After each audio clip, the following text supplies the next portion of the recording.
Hello, everyone. It is Friday, the 13th of October, 2023. Friday, a lot on the go, a lot that is being anticipated today. So, all over the world, internationally, people are saying to don't look at your social media feeds, don't look at your TVs, all of this stuff, especially children, because there's been calls to violence. And because of this, by the way, this is very convoluted, like I've been saying, right? So just because I'm not in support of people in Gaza or Palestine or Iran getting murdered, innocent civilians, that doesn't mean that I support certain terrorist organizations within Hamas, individuals, by the way, that are criminals, disgusting human beings that are committing crimes against humanity. I'm not saying that that's not happening, but what I'm also saying, just like a few other people, but not the friggin' the mainstream puppets, you know what I mean? People are still lying about what's going on, about beheadings of children, which turned out, like I even shared yesterday. Again, this is why I'm doing live feeds right now. And I barely even slept last night, up super early, looking at more content to get out to people because what's going on now, they're trying to incite more violence, more fear, more division. And this is again against like the Jewish people, against the Christians, against these Islam, because even with like these targeted attacks that there's certain even like the head of the Muhajin and Hezbollah and ISIS to varying degrees as well. By the way, like they're all funded by certain individuals within the CIA and within Mossad and other government agencies or entities internationally, right? And so, like I keep on trying to say this. So even Ben Shapiro getting duped again yesterday because of his religion, you know what I mean? And clearly someone that's very like emotional right now. And so like I'm not holding anything against him, but what I'm going to say is that like he has such a huge audience. He has millions of friggin' viewers on all social media platforms, and he was lying about a photo of an image of a baby that was burned. That was not true. That was AI edited. And I shared that. He might have deleted it now, or maybe even blocked me when I shared that this was AI edited. And in fact, possibly a dog that was in that picture for an adoption, and I've shared this on my Instagram. So DAWNDUSSAULT or DAWNNEDUSSAULT. I go by both names. I've spelt my name both ways in my life. Because anyway, not by fault of my own. It's because of birth certificate for some reason being different than my baptism certificate, and then being raised my whole life, not seeing these documents for myself when I was an infant, and thinking that that was the way that I was supposed to spell my name, and so did my family. And it turns out that the documents were conflicting. And so when I was 17, I had to switch over and start spelling my name DAWN, which is very interesting. Where was going with that? Oh yeah, so he's like putting out fake images to elicit emotional responses in people. We found out again on the record that the like 40 beheadings of children did not happen. I'm not saying that there's not atrocities and murders and kidnappings and stuff like that didn't happen. I'm not saying that at all. And I'm saying that stuff is disgusting and it should be condemned and it should be fucking stopped. And stuff like this, what people are putting out on the media, even like Ben Shapiro and all these people, it's not helping, right? It's not. It's making things so much worse. And Anomaly had a really good video, and I'm probably going to share most, if not all of it, because of his coverage on of this is really really good, and he shares the same stuff that I've been sharing as well, and he had even a few more good points that I didn't even bring up, which is why I wanted to like share his video, but about the Gulf War and about even then with incubate like deaths of babies like like incubation machines and stuff like that, and that is what got people into the Gulf War with 9/11, right? There was also controlled demolitions, there was also crisis actors, there was also training going on, and people faking injuries while there were people actually fucking dying, and actually that did die. So I'm not saying that that didn't happen either, and a lot of misinformation there that led us into a war that I served 15 years as an infantry officer, the first female Patricia officer, and then served also in the special forces. Now I'm incorporated, and I'm trying to share this information with my high levels of government friggin' networks. They don't want to hear this stuff because again, these are also people that are drinking the friggin' Kool-Aid. Look at Melanie Jolie, our defense minister, or whatever the heck she is. She's never had any experience in the military at all. Like I don't even think she's even broken a nail. You know what I mean? Like, and again, like not up for the job. And even like cutting her hair and putting on like a combat type jacket yesterday, just like to make a joke of things. Like, and I made a joke to that where I patented Army Chic because since 2001, I've been in the infantry and as an officer and stuff like that, and I always would dress chic, right? Because like even though I'm an infantry officer, like I still embraced my femininity when I was out of the uniform, and things like that. And so And then even when I do firearm stuff and stuff like that, or like for work, I try to dress like business appropriate, you know what I mean? And so like that's why like she didn't I my nickname used to be Army Barbie. So like this like Melanie Jolie, I'm sorry for someone that hasn't even done 1 week of boot camp. Someone that's gone through like all the phase training and stuff like that, like all the training to be in the infantry to begin with, which in and itself is a friggin' feat, by the way, which a lot of people don't make, you know what I mean, even fit like strong, intelligent men, right? Just because like it's such a high friggin' standard. And even on my phase 3 infantry, which is months long, friggin' painful misery fucking courses, and being the only female, there was like 77% failure rates. So it was all men, you know what I mean? And then so like I was even passing courses that even like 23% of people that were already elite, that were already like people that had passed, you know, common army basic training and common army phases and basic training. So these are 2 different courses, also months and months long, and then training after that. Uh, and then ongoing, and to have this girl like try to like pretend that she's some kind of like a combat friggin' vet or whatever you want to call it, like get fucked. I've been to war, lady. And that's another thing too, with even with AOC from the US. They're talking to her about Palestine and Israel, and she's talking about like Palestine occupations, and like, she doesn't know what she's talking about, and it's terrifying. And these are the people that are now in Senate and that are now in our cabinet, and it's a friggin' joke. It's a circus to anyone that actually has any knowledge of like the geopolitics across the world, and understand the history more than what certain history books in certain countries teach. Because also like when you're more well traveled, you tend to talk to people from different cultures and religious backgrounds and stuff like that too. If you're open to it, and then you can learn a lot, right? So I've learned a lot more about the reality of the world, not through my friggin' textbooks or the videos and just got like none of that stuff, but actually traveling. And as people know, because of my vaccination status, that's been kiboshed in the last couple of years. And now with what's going on, like I don't know, there's just a lot to it. And so getting us into wars, like even now so even with Ukraine, for example, they were talking about the spokeswoman, and I forgot what her name is, but I've shared this when it happened. So like people need to do their friggin' research, and this is a simple Google check. She was fired because she was lying to everyone about saying that Russian soldiers were raping Ukrainian women, and all of this stuff. And again, this was a lie, right? So people need to follow up on this stuff. Like all stuff I've shared, but Anomaly really like like I really like this video. I think actually this video that I'm about to share is probably like his best video. I don't know if this is it. Let me see first. First, I got to bring it up.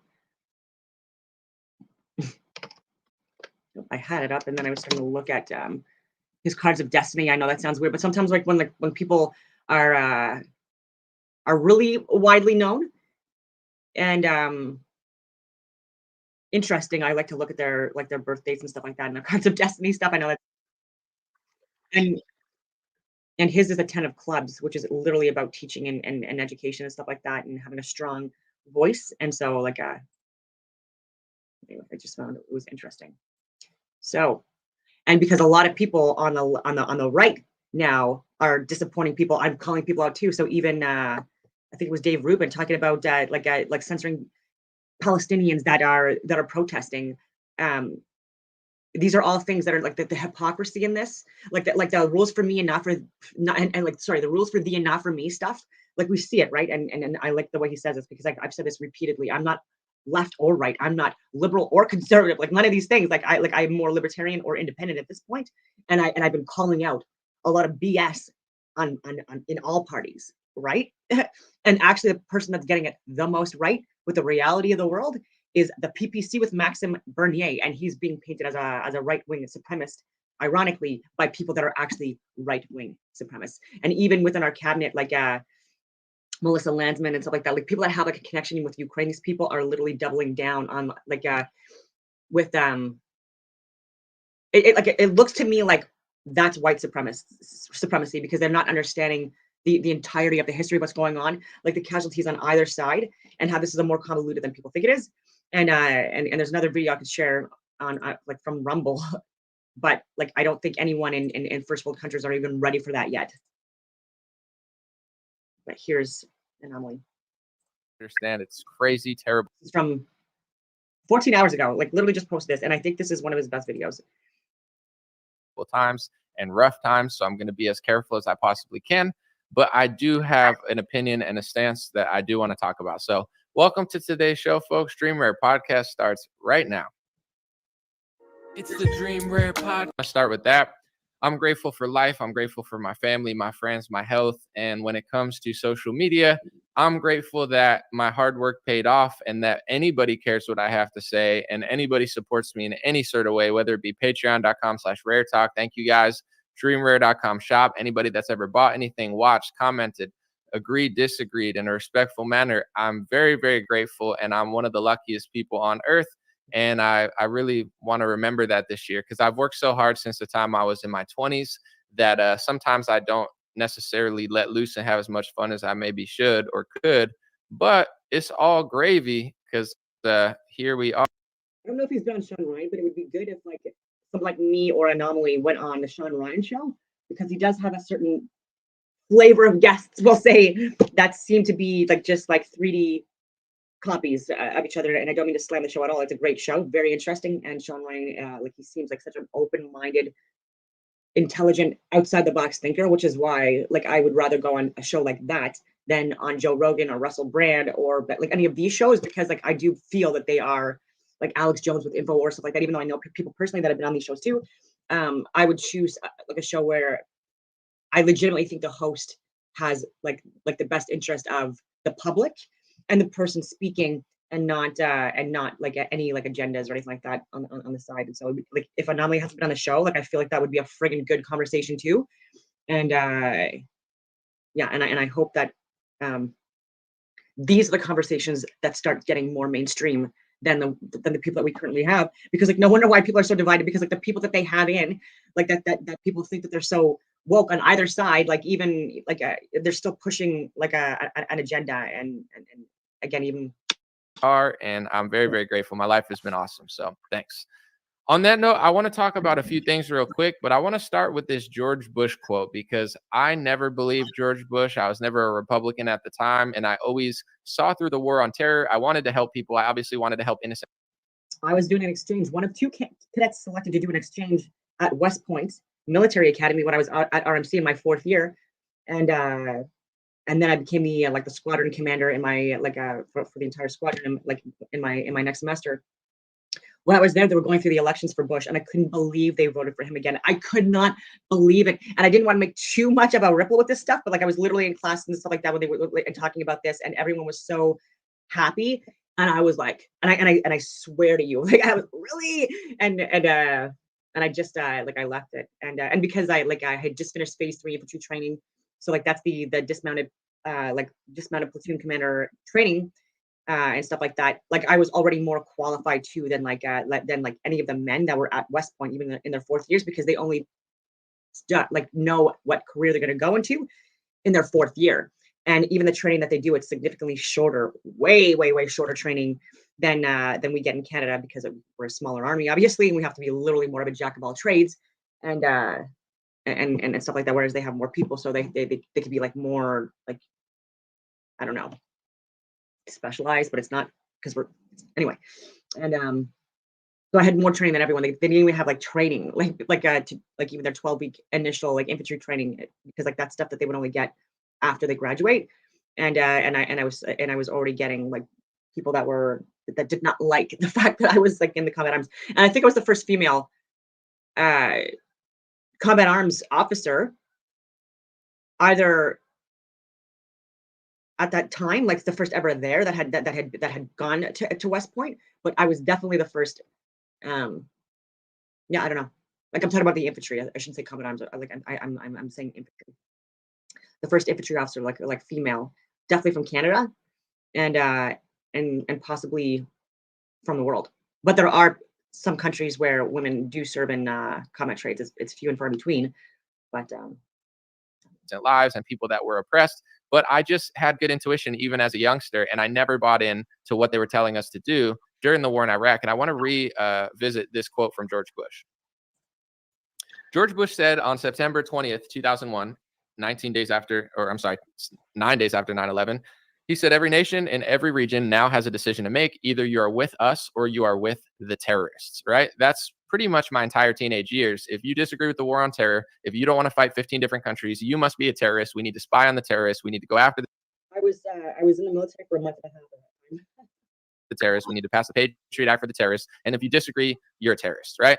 We've heard that my whole life, and that's real American history. I wanted to start with something a little, I would say, hopefully less controversial. But Tom Brady put out a statement like most celebrities did. And I thought his statement was pretty reasonable. And I just wanted to share it. And I want to ask my audience, is this a fair statement to say? Because I understand posting, you're going to piss off one side or the other, whether people want to admit it or not. Hundreds of millions of people, are on Israel's side. There's probably billions of people, if not, more on both sides that like the other side. So long story short, it's hard for anyone to post and not get like their head bitten off. It's like silence is violence. Posting is that if you post an Israel flag, Palestinian activists will get mad at you. If you post a Palestine flag, obviously they'll call you. Silence is violence, by the way, and we've seen that already in countless countries. Europe is a great example of that, where most of the countries, the only country that wasn't considered right-wing extremist in Europe in the 1920s, 30s, and 40s was Germany. And the least amount of atrocities and crimes against humanity happened in Germany, also because of the size and geographic location, stuff like that, but also because like it was Ukraine and Hungary and Poland. I've shared this even years ago to people, and people don't want to take a look at that. Hopefully, they're going to look at it more now. And but people not speaking out in these countries that were socialist communist countries, right?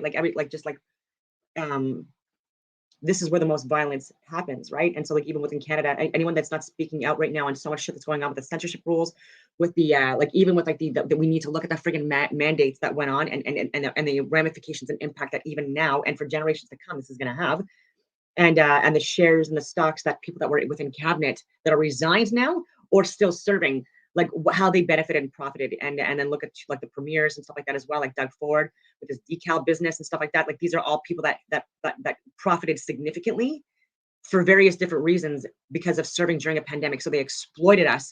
There are people now like myself that have doubled my freaking mortgage rates and stuff like that, and everything's gone through the roof with prices. And this is also with Chrystia Freeland being the most retarded. Like I know that's a bad word, but like I don't understand like how else to call her other than like retarded in cognitive abilities. And maybe it's because of the prescription medications she's on or the drugs or the alcohol. I don't know. But like she's not making any rational decisions at all, and that's why I can use that word in this way, because she has literally made decisions for people that were so ignorant and irresponsible and the opposite of what she should have been doing that it's actually caused harm and death to countless Canadians, right? And so silence is violence. He is right, and this is not being dramatic or extreme. And this is why these morons, like they need to be in the Melanie Jolies and the Anita Anans, the people that don't have any war experience, any combat experience, any management experience, any strategy or operation experience, any geopolitical knowledge, any like knowledge of history, right? Like they don't have any of this stuff. They're playing roles because they're pretty enough. and mouthpieces. You like a Hamas terrorist or whatever. So I thought Tom Brady's statement was pretty fair. Honestly, I thought it was pretty intelligent. Tom Brady said, there should be no gray area about condemning Hamas's terrorist attacks on Israeli civilians. No human deserves this. I'm heartbroken for all the innocent lives lost in Israel and Gaza this week. Heartbroken for the losses that are sure to follow. It's horrifying to watch this violence continue to unfold with no indication of stopping. My family and I will continue to pray for the families that find themselves in the middle of this tragedy. So I thought he did a pretty smooth job to condemn the violence and the terrorism that everybody wants him to, but at the same time, acknowledging that people in Israel and Gaza will suffer. It's a hard line to kind of finesse. I think he did a pretty solid job there. With that being said, I want to start with Dave Rubin's takes, because I want to be very fair. I like Dave Rubin. Seems like a nice guy. I've never met him, but I agree with a lot of what he says. I understand that this is a heartbreaking situation to be in, but he's kind of reminding me of George W. Bush Jr., where it's like, you need to lose your freedom and everybody needs to think differently about the First Amendment and your right to privacy, et cetera, because of this situation. So here's something he posted proudly on his Instagram page. I follow him. Yeah. Someone said, breaking news, France has just banned pro-Palestine protests. And Dave Rubin said, maybe the West has a chance. So Dave has made a career pretending or... I couldn't believe he said that either. I was just like, how, like not only is that very ignorant, but I'm like, the hypocrisy in this Oh my God. saying he's a classical liberal. He believes in free speech, your right to protest, but he's celebrating France banning pro-Palestine protests. And I'm guessing he'd want to do it in America too. He thinks that's good. Yeah. So here's the thing. I'm not the most educated person on everything that's happened in the last 80 years between Israel and Palestine, but are you going to say now that any Palestine protest at any time is now a Hamas protest? But we're definitely more informed than these mouthpieces that are in key levels in government. Talk about Wayne Eyre and Brenda Lucky Tooth, who committed crimes against us. And actually, there's conversations between them that need to be investigated about employing the military as law enforcement. Again, like even if you're, it doesn't matter who you are, if you are misrepresenting yourself and you're wearing an official uniform, an official government uniform in any capacity, you are committing a crime. So Brenda Lucky, who resigned, okay, how did she not get fired? And even now that she's not above the law, ladies and gentlemen. So even now, crimes have been committed. It's very, very clear she should be getting jail. She has assisted and enabled in ruining the country at a time that we needed good people in. And Wayne Eyre, Chief of Defense Staff, by the way, as well. And the Marco Menicinos and Omar Al-Ghabra, who was funding, possibly funded Hamas and supporting Hamas. And again, there are people that do believe that this is a legitimate government. I understand that people believe that there was a large majority of a certain demographic that voted them in. I understand that. And people should say I don't know, it's convoluted, but there's also, you can't just, you can, but calling it an entire organization a terrorist group is also in this case it's inaccurate. There are absolutely terrorists within. Not saying that there's not, but there are also people that are within that believe that this is a legitimate government organization and that are working to try to be of service to the people, and they're not doing crazy, insane things like kidnapping people in the middle of the night, you know what I mean, and any of this friggin' crazy stuff, right? And slaughtering innocent civilians and with the drone strike, all of the explosions and stuff like that too. There's casualties on either side, and even within Canada, there are people within our government that people are calling terrorists, not Canada, because we're sensitive when I saying it, but there are people that have called Justin Trudeau a terrorist. There are people that have called Pierre Poilievre a terrorist, Chrystia Freeland, these are words out of people's mouth, or dictators or fascists.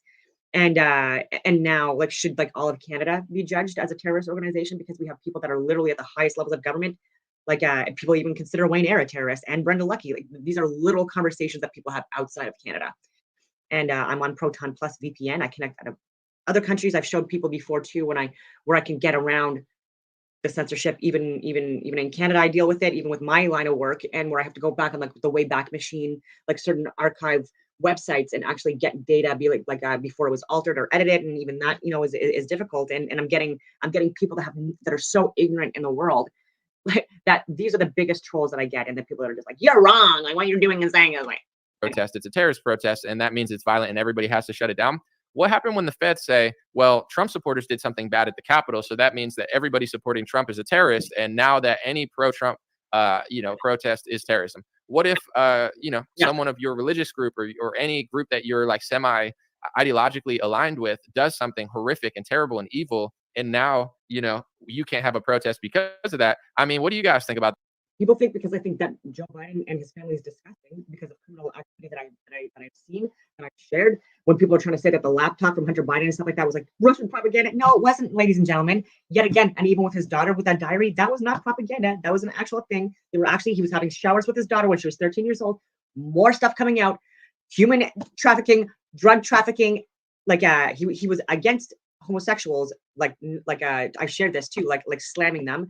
And I don't like Biden either for these things. I do believe, again, that being homosexual is not a sin. There are some people that believe it is. I think they're very close-minded and ignorant too. And there's homosexual species within all species throughout the world to varying degrees. And there's always been a small portion, not the majority, obviously, which is why we're able to continue our race, our the human race. You have to procreate for this stuff, and it's impossible without assistance from the opposite sex for homosexuals. But anywhere between 5 and 10% of the population, these are the estimates, are people that are people that tend towards being homosexual. And throughout history, this has been the case. And there have been times when we've been more advanced, and there's been times when we've been less advanced because of natural and man-made disasters and stuff like that, and being wiped out from losers. And yeah, it is what it is, right? So like, yeah, anyway, I'm going on all these tangents. So like, I'm not a Trump supporter because I don't like Biden. I don't like Trump either.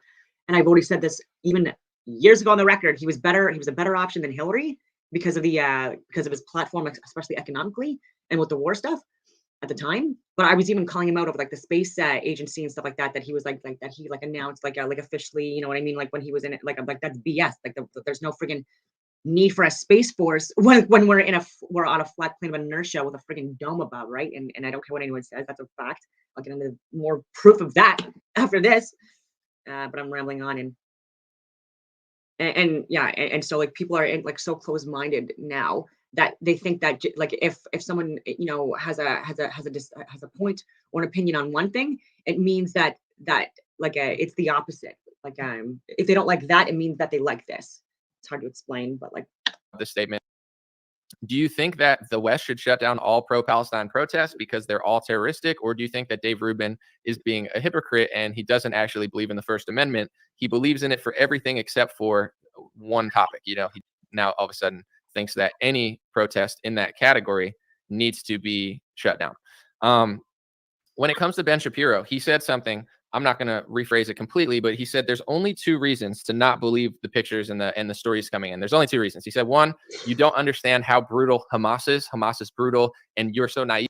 Ben Shapiro looks like he's like a little like this is what I mean. Like he has good points and stuff like that, but he also misses the mark and stuff too, and can be completely egotistical and condescending. He doesn't have war experience either, and he also doesn't look like someone that could do a push-up. Like no offense, or even shot a fucking firearm. Maybe now in the media and the news, like he'll try to like do this as a marketing ad. You know what I mean? Because it's a cool thing now. But like this guy like is not a war hero. This is not a combat veteran. None of this stuff. He has no idea what he's freaking talking about. I, as a female, 5'4", 125 friggin' pounds, you know what I mean? I could talk 15 years, 2001 to 16, being in the infantry, and then even after that, working with the international Five Eyes community, global affairs, like and other people, and because like I'm not because my thought process is more along the lines of like anomaly, and not Christian Freeland. These are the people that are getting these seats. Like I've given my resume out too. Like I would openly replace Melanie Jolie or Anita Anand or Christian Freeland, and my resume is better than theirs anyways. And it's going nowhere, right? And I don't know. It's bullshit. It's not even like I want to fucking do this. It's because I've been of service. That's just my style, anyways. And because things are so important right now, like we're being ushered into a friggin' anyway, another war. I would argue that we didn't even finish World War I, which is disgusting. But this is what I've been talking about for the last couple of years. This is like it's getting bigger, and today there's people that are calling for violence in first world countries and other countries that have Jesuit and or Christians, and so just be more cautious. I would never tell anyone to do anything different in their day. Don't let fear ruin your life or stop you from doing what you want to do. But just be more cautious and don't be a victim, right? Like, so don't like just willingly or blindly like go out into your environments without being more cautious today. And yeah, and just take it for what it is. There's a lot of fear mongering going on, but there are credible. That's why I've been sharing this for the last few days. I was again like the first one out as well, sharing what certain terrorist organizations or leaders of certain groups, not even just terrorist organizations, but what certain countries leaders were sharing, and before anyone in the mainstream or what people consider to be like the non-mainstream, but who are mainstream. That you don't understand the brutality that anyone that thinks that Ben Shapiro and Joe Rogan and Alex Jones are not mainstream when they have like insurmountably more viewers than CNN and Fox and like all of these outlets combined, like I don't know what to tell you. They have, it's a possibility. And two, he says, or you just hate Jews. So that's the way Ben Shapiro's painting it. I understand that Ben Shapiro is grieving right now and the story is coming in. There's only two reasons. He said, one, you don't understand how brutal Hamas is. Hamas is brutal, and you're so naive that you don't understand the brutality that they have. It's a possibility. And two, he says, or you just hate Jews. So that's the way Ben Shapiro's painting it. I understand that Ben Shapiro is grieving right now and suffering, and I understand why. I don't know why he's saying that Ben Shapiro is grieving and suffering. Because again, like if you tie so much emotional responses into like your identity, like it's oh my god, this is what I mean. Like Dave Rubin, like it's possibly because he's homosexual that he's more adamant or discriminatory towards like a certain group because he knows how they treat homosexuals. So again, like this is like he has more of a personal bias invested in this. And then with Ben Shapiro, obviously with like his religion, like with religious affiliation being Jewish, again, like he's pushing. It's more his self-interest. They've never been this passionate and this vocal and this angry and this divisive. And until it like really what was something that like impacted their identity specifically, right? So they don't care about North America, they don't care about the US. Bullshit. They've showed their hands and what they actually care about, right? It's themselves. And I feel horrible for him. And you know what I'm saying? I want him to, you know, I would say prayers for Ben Shapiro. And Ben Shapiro and these guys, like people that I've loved. I have buried people overseas, okay? And when you're seeing like the mists and the nine lighters of people that you know personally, where they're picking up body parts, barely any body parts left, to put it in body bags so you can have like so you can have a ramp ceremony. I know this is getting graphic, and you know what's in the coffin of the person that you anyway. These people don't know what the fuck they're talking about. People like me know what we're talking about. Bureau and the victims of everything that's going on. We know intimately what war is. These idiots don't. But here's what I have to say is, and they're not the people that would actually be on the front lines. It's the people that were already on the front lines. And even with my vaccination status, I'm stuttering because it gets triggering when I talk about this stuff still.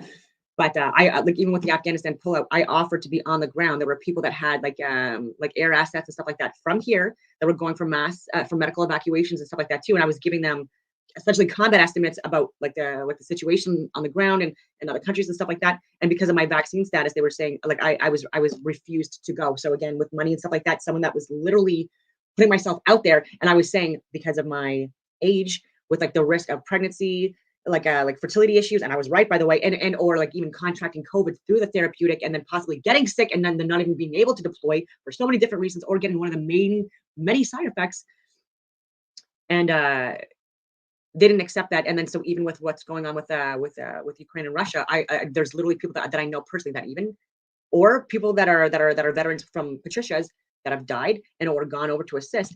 And I was from Ottawa and other areas giving intel and again estimates and stuff like that, like an operation center from here, willingly and on volunteering myself yet again to go over in certain areas to assist. And then, oh, what's your like vaccination status? We need to fix this, ladies and gentlemen. This is how people are getting lower quality people in positions where you need to have like the best of the best. How are these diversity hires helping us right now in Canada? We have like these diversity hires. They're diversity. They're diverse in looks, but not diverse in thought. And there's nothing really going on in a lot of these people's friggin' heads either. So you need to like not lower standards and be like very like you don't need to have a McDonald's worker as a brain surgeon just to make it more of a diverse work environment, right? Like you need to have the skill sets. And I worked at McDonald's, so I can say that when I was a teenager. So like I'm not slamming McDonald's workers, but I'm just saying there's different skill sets that are required for different jobs, and you can't lower standards and or include people that are not remotely capable of doing important jobs. You shouldn't be having them in those jobs just because it looks good on paper, or you'll get more funding from foreign interference losers who are likely part of the human trafficking drug cartels. It's like Ben's trying to paint this picture. Either you don't understand Hamas or you just hate us. You hate all of my ethnicity. You just hate everybody. That's the only explanation for it. Here's the thing, Ben. No matter what the attack is, whether it's on my religion or my race or my country or whatever that affects you the most emotionally, understandably, but whatever that is, you have to understand American history, Ben. And American history says that they coaxed us into a Gulf War based on a baby incubator story that turned out to not be true. I could show you. I just pulled it up yesterday, but I guess it's worthy. I'm not saying this is happening now, but you can't just say everybody hates all of your ethnicity and religion. That's the only explanation for it. So let's check out Nayira's. Like, what is she doing now? This person was working in government. Don't understand Hamas. This is real American history. Just like what's her nuts that I just shared. I'll get her name again, but like that just like lied about 40 babies being beheaded. Anyways, yesterday's video, she should be in jail. Where the entire Gulf War was essentially framed around a Congress testimony that turned out to not be true. That's real history. So anyone that died in retaliation for like these like 40 beheadings of children and stuff like that, like should be suing these morons. Gulf War. My uncle was part of that. Like a lot of trauma, a lot of stuff that going on there that a lot of people don't freaking know about. Okay, a lot of stuff could have been avoided and prevented if these lying schmucks didn't lie. Here's other real history I showed yesterday. You know, the JFK files that the CIA plotted to kill Castro and staged bombings in Miami, real or simulated. We just lived through, I said this yesterday, but it's worth repeating. We just lived through the Ukraine war, where the two main stories of the Ukraine war that was shared by Fox, CNN, left wing, right wing, probably Shapiro shared it. I'm not sure. I wasn't really following him at the time, but I know most Republican pages I followed shared these stories. The Snake Island story, that ended up being fake. That was the main story of the entire first 2 weeks of the Ukraine war. News social media for February 28th, 2022. Within hours, I and a handful of other people in the world were calling this shit out and getting accounts deleted and stuff like that, and then getting people from within calling me a fucking pro-Russian propagandist. I'm like, how does that make me? What does Russia have to do with me talking about Ukraine and there being neo-Nazis in Ukraine and talking about what does that have to do with anything? And Russia was on our side during certain wars too. During convoluted, people are so fucking ignorant. And also the Ghost of Kiev story. That was, I mean, if you could pick out the top 2 stories of the first 3 weeks of the Ukraine war, it was the Ghost of Kiev and Snake Island, and both of those stories are fake. So not only is it recent history that we've been lied into war. Kiev, how do you want to pronounce it? Like, I even forgot to mention that one. Yeah. Not only is it far history, there's another one I could bring up. I mean, I don't know, I'm sure that they're going to say I'm hateful for bringing this up, but it's on Wikipedia. There's something called the Lavon Affair, which was a failed Israeli covert operation where they wanted to basically plant bombs inside an Egyptian and American and British-owned civilian targets in cinemas, libraries, and educational centers, and they wanted to blame them on the Muslim Brotherhood and Egyptian communists, and it didn't work out. That's why they wanted to blame it on communists and Islam. So this is like, even within, right? There's this is what creates division between Christians and Islam and Jewish people, and there are people at the top, you know what I mean, like this prick that have literally, and there's also times where because I'm saying that there's involvement with these people for 9/11, for January 6th, and for what's going on in Russia, Ukraine, and for what's going on in Israel and Palestine right now. Why there's a Wikipedia page for it. So that's literal history. And if anything big happens in Canada or the US or in the UK or in France or in Australia or New Zealand, I'm going to assume at this point, I'm gonna look at facts first, but I'm just gonna assume that there's also involvement from the same group. The last 60, 70, 80 years of America, it seems like most of the conflicts we're a part of, there was some sort of lie that kind of coaxed the American public into it. So I'm not saying that that's happening. I'm not saying that you should question Ben Shapiro. You obviously never should. But in general, this is real American history. So if you just post a post and say there's only 2 explanations for why people don't believe everything that everyone's saying right now. One, either you don't understand Hamas and how evil, barbaric they are, which might absolutely be true to a lot of people. They can't comprehend how messed up the situation in Israel and Palestine is. They really can't. And I'm sure they've done some evil stuff. Obviously, I know that. I condemn it like Tom Brady. But what we're saying is, or we just hate you. We just hate all of you at this. That's the only 2 options that Ben season has had. How about the third option of, unfortunately, Americans have been lied to so many times that it's hard for people to trust anything nowadays. And it doesn't mean it's right or wrong, because when it comes to what we've dealt with during the pandemic and, how they told us this and how they told us that, in the Iraq war, in the Syria war, in the Libya war, and the Gulf war, and the Vietnam war, and the Ukraine war, and the war on terror, the war on drugs, you have to be realistic if you're being honest, which obviously I don't think that's his main goal. But anyway, you got to be realistic and give people some leeway where it's I understand why you might not believe this stuff, but you should believe it because here's why it's true. And it's messed up to not believe it now, but this is the game that they're basically playing now. People like Dave Rubin are saying that it's a good idea to shut down protests, the First Amendment. Ben's basically saying you must hate all of his religion and ethnicity, or you just don't understand if you're skeptical of stories coming out. I'm skeptical on both sides. You know what I'm saying? I'm not just believing everything I see Palestine post, and I'm sure Ben Shapiro doesn't believe everything Palestine posts. Some stuff they post is probably real. There's real devastation in Gaza. Other stuff, it could be Hamas propaganda. I have no idea. You know what I'm saying? It doesn't make Ben Shapiro anti-Palestine if he questions a video coming out within the first 24 hours, and it doesn't mean you're a conspiracy theorist, and it doesn't mean you hate everybody, but this is the game that people are going to play. And, what's unfortunate is I've figured this out in 2019. I just started asking questions in 2019 and everyone just kept calling me an anti-Semite. And I said, hey, I don't want to be rude or anything. Some of my favorite people in this world are Jewish. Jewish people have been great to me. I understand that there's a lot of diversity of thought within the Jewish world. It's not all what you see in the press or activist groups. And I would never hate anybody like that and like they claim, obviously. But it's like this thing of like, if you like the First Amendment more than you like what Dave Rubin and Ben Shapiro says, then you're a bad person, because the First Amendment's good and the right to protest is good and the right to free speech is good. But, if it's too much hate speech in their way, then it's not good. And like, we got to really draw the line. And then they draw that line, and then that line gets used against us for different reasons. The most clear example that I've been bringing up all week is the Patriot Act. Republicans supported the Patriot Act, and they don't even care. And they told you were a terrorist if you disagreed. Now that same guidelines of the Patriot Act are being used to spy on conservatives and Republicans by the deep state, and it's being used to spy on Trump supporters, and they're crying victim. And all these Republican pages I follow, it's like they're all hypocrites. They're all liars. They're all skeezes. Like, I'm not saying Ben and Dave, but I'm just saying a lot of these other pages too. It's just like, I'm seeing the stuff they're saying, and they're scaring people, freaking people out, making people angry, and then pushing for more censorship and pushing for the FBI to do more stuff as they're crying about the FBI persecuting them. It's like, these guys are either complete idiots, or they're just like controlled op, like morons that are just like running you in circles, pissing you off, making you emotional and angry, and then telling you to pass laws that are going to be used against you. So it's like, there's a very fine line of understanding and praying for Israel. There's a very fine line of understanding that Gaza is probably going to get obliterated now, and thousands, if not tens of thousands of people are going to die. And there are probably a lot of innocent people in there. I know they're going to say that every baby supports the moms or something, but I don't think it's true.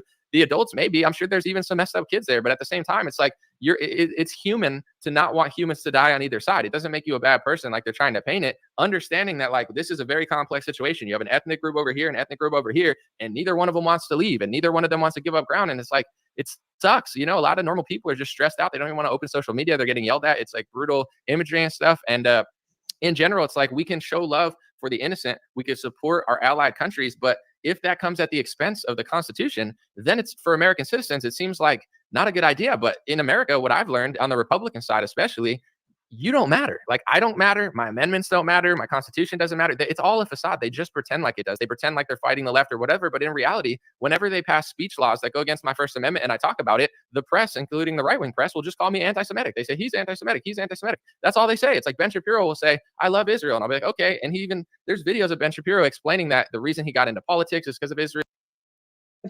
Emails.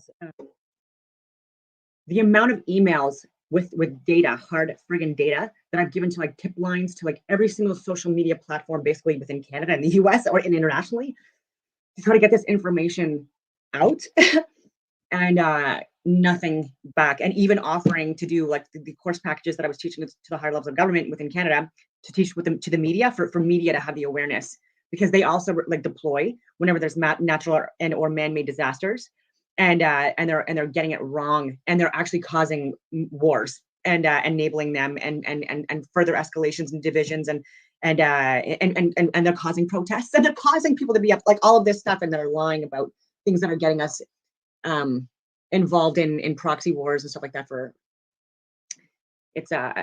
So it would be nice if like our media outlets would be willing to do like a week-long training package, or whatever you want to call it, course package with me, and it's not just me. Like, I hire like so many different people that are involved in these courses.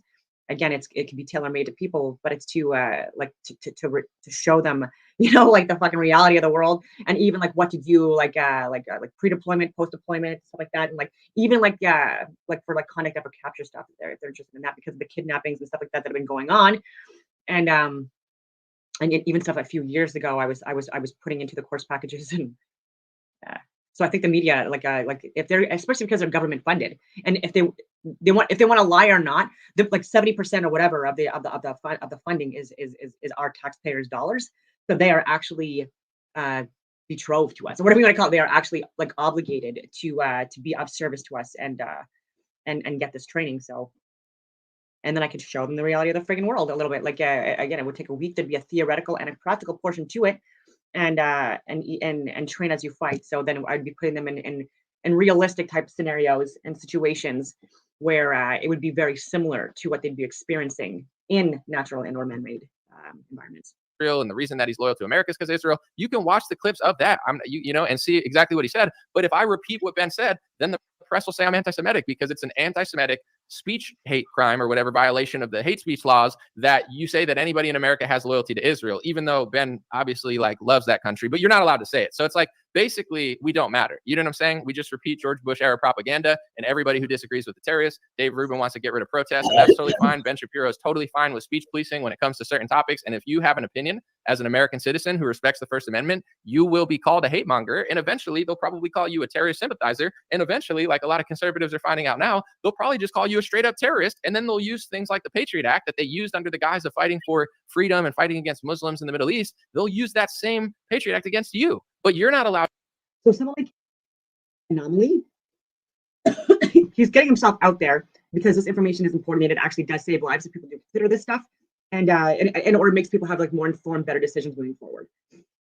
So someone like him, this is the type of person, okay, like remove like the fact that he's wearing like a sleeveless shirt and stuff like that, like he's in his own home, like doing a lot of freaking research, clearly has like a lot of really good contacts and awareness and stuff like that. Like he is the type of person that should be working in cabinet, right? And so it would be nice to see him there. So and he'd likely wear a suit, you know what I mean? Like he also dresses professionally like as well, especially in meetings and stuff like that. I've seen this before.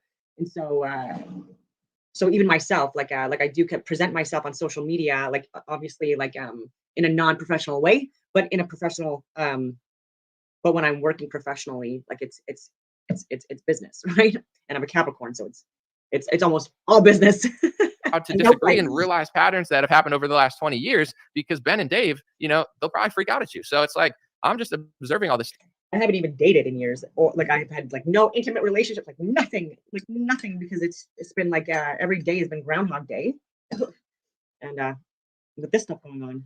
And it's like really crazy to watch so many Republicans just flip right back into George Bush era, the same talking points, the same rhetoric, the same shaming, the same social. If you even think about your constitution right now, you must be with them. I'm not a Palestinian activist. I'm not a boycotter, a divester, a sanctioner. I don't have like any connection to Palestine as far as like ethnically or religiously. Like I don't know exactly what's going on. I'm sad when people die there innocently, but it's not like you don't see me on the streets with a flag. It's not my protest. However, as an American citizen, I understand the slippery slope of shutting down entire protests. If somebody says something violent and something like you know, they want to hurt somebody, that's not allowed. And I want to show you something real quick, because Charlie Kirk is showing this old footage from London that's years old, and the footnote says, because Community Notes on Twitter does a good job. I mean, it says that years ago that they got detained by the police for doing that. So I just want to show you real quick. Here's the community note on a video that Charlie Kirk's saying. It says the date of the video is not specified and thus leads the viewer to believe this happened recently, especially at a time like this. That's not the case. This occurred in 2021. And as a result of their actions, 4 people were detained by the police. Because you can peacefully protest, but you can't yell, kill those people, or certain violent stuff. Like you can't say bomb on an airplane. And that's illegal. And honestly, I agree that anybody with calls of violence and stuff like that should be rules. There's already rules in place for many freaking decades, right? You can't threaten people, right? Like with violence and death and stuff like that. I've threatened people to get them arrested, you know what I mean, and take evidence and data, you know what I mean, with stuff that they've done that's criminal, and share it to cops, you know what I mean? Like that's the being very very honest, and direct, but like just like not good information to get, like when actual criminals are actually caught red-handed committing crimes, and then you tell them that you're looking at taking this to law enforcement. People don't take that very well, and they tend to freak out. And where was I going with this stuff? Oh yeah, so I'm still looking for a lawyer for that. Talked to by the police, obviously. Like I don't agree with that at all, but they're trying to now say that any. Oh, and Helen Gruce, by the way, the detective who in my network, who again with the law enforcement at Huntmar, who was being investigated at the same time as me.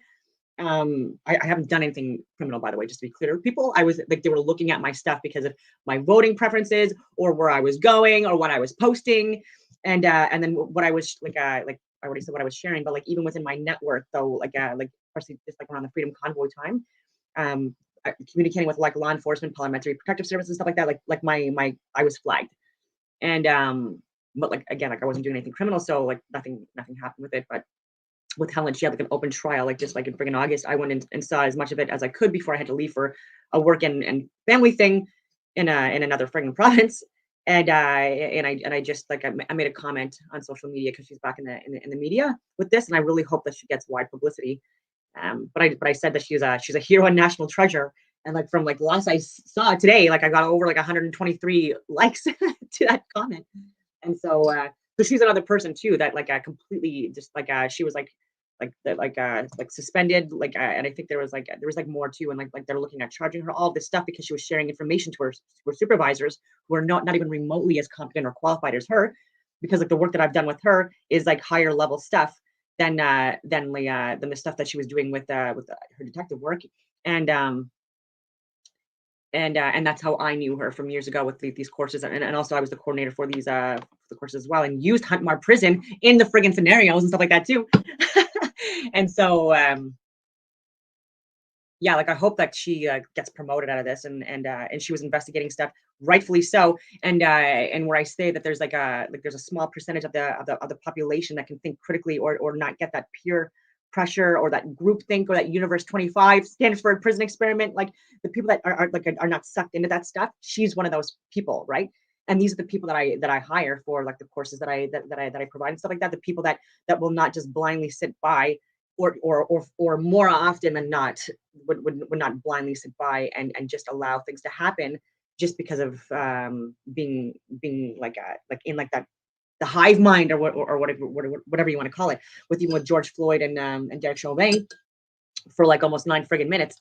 No one friggin' did anything about that. Whereas someone like myself or Helen Bruce or other people I won't mention, like they are the people that would do something about that. But it's also because like we've trained scenarios like that and anyway, higher level stuff. And she was giving information, scientific, medical, government data that Canadian censored friggin' browsers were not getting, and these people weren't getting, even though they're investigators and detectives, ladies and gentlemen, they don't have the same level of training as people like us. And it just comes with experience and then actually being open to it, the training, because I've even offered them these courses too, for I don't know what you'd call them, regular cops.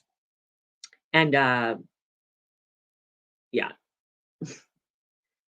And they weren't looking at her information, so she was going to she attempted to go to the chief of police, which is rightfully so. You should be doing that stuff. And they tried to steamroll her. You're not looking at the information. Children are fucking possibly dying because of this information. It needs to be friggin' looked at. You know what I mean? It turns out she was friggin' right. And instead of giving her a friggin' medal, these people literally tried to destroy her, like men and women within her group.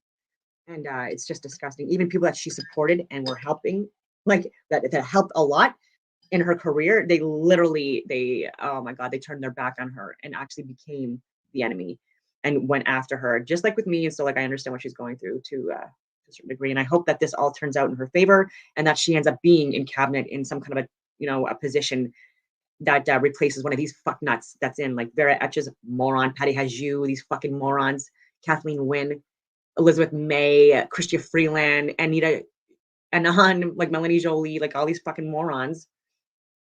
Melissa Lansford, if you want people on the other side. Yeah, morons. Any protests, like if Israel retaliates on Palestine, does that mean that any protest that Israel has is now a bad protest that shouldn't happen because of that event? And if Hamas did that to Israel, obviously, does that mean that every Palestinian flag is pro-Hamas because, a certain percentage of the population voted them in? No. Are we responsible for Joe Biden and Donald Trump and Barack Obama and Mitt Romney and John McCain? Like, is that everything that they've ever done overseas? Are we now a terrorist organization because they've bombed weddings and children and stuff by mistake, so they claim, or whatever? Where do you really draw the line on this? Like, obviously, and that's another good point. Again, I was like, it's 2 a.m. when I was watching this, but even with NATO, there are literal countries that legitimately think and classify NATO as a terrorist organization. You don't know that because you're not told that. Draw the line and say no violence, no innocent people getting hurt, and calls to violence should be investigated and looked at. But as far as Dave Rubin just basically putting a blanket statement and being like, anybody that holds that flag should now be, there's people like deport them, do this. It's like, all of what you're saying can and will be used against you if you're too loose with it. So make sure you're very specific. Well, why would NATO be seen as a terrorist organization? It blew up Nord Stream 2. The whole thing right now with like with oil reserves and stuff like that people are complaining about. Even Pierre, and I commented on that as well. Like they're blaming Russia for there being like outages and stuff like that, and lack of supplies, and in various other countries as well. Again, this is freaking ridiculous. When Nord Stream 2 was blown up by NATO, right? And they're even like damn, and then lying about crimes being committed, and then actually like inflicting like a lot of collateral damage, like with drone strikes and stuff like that.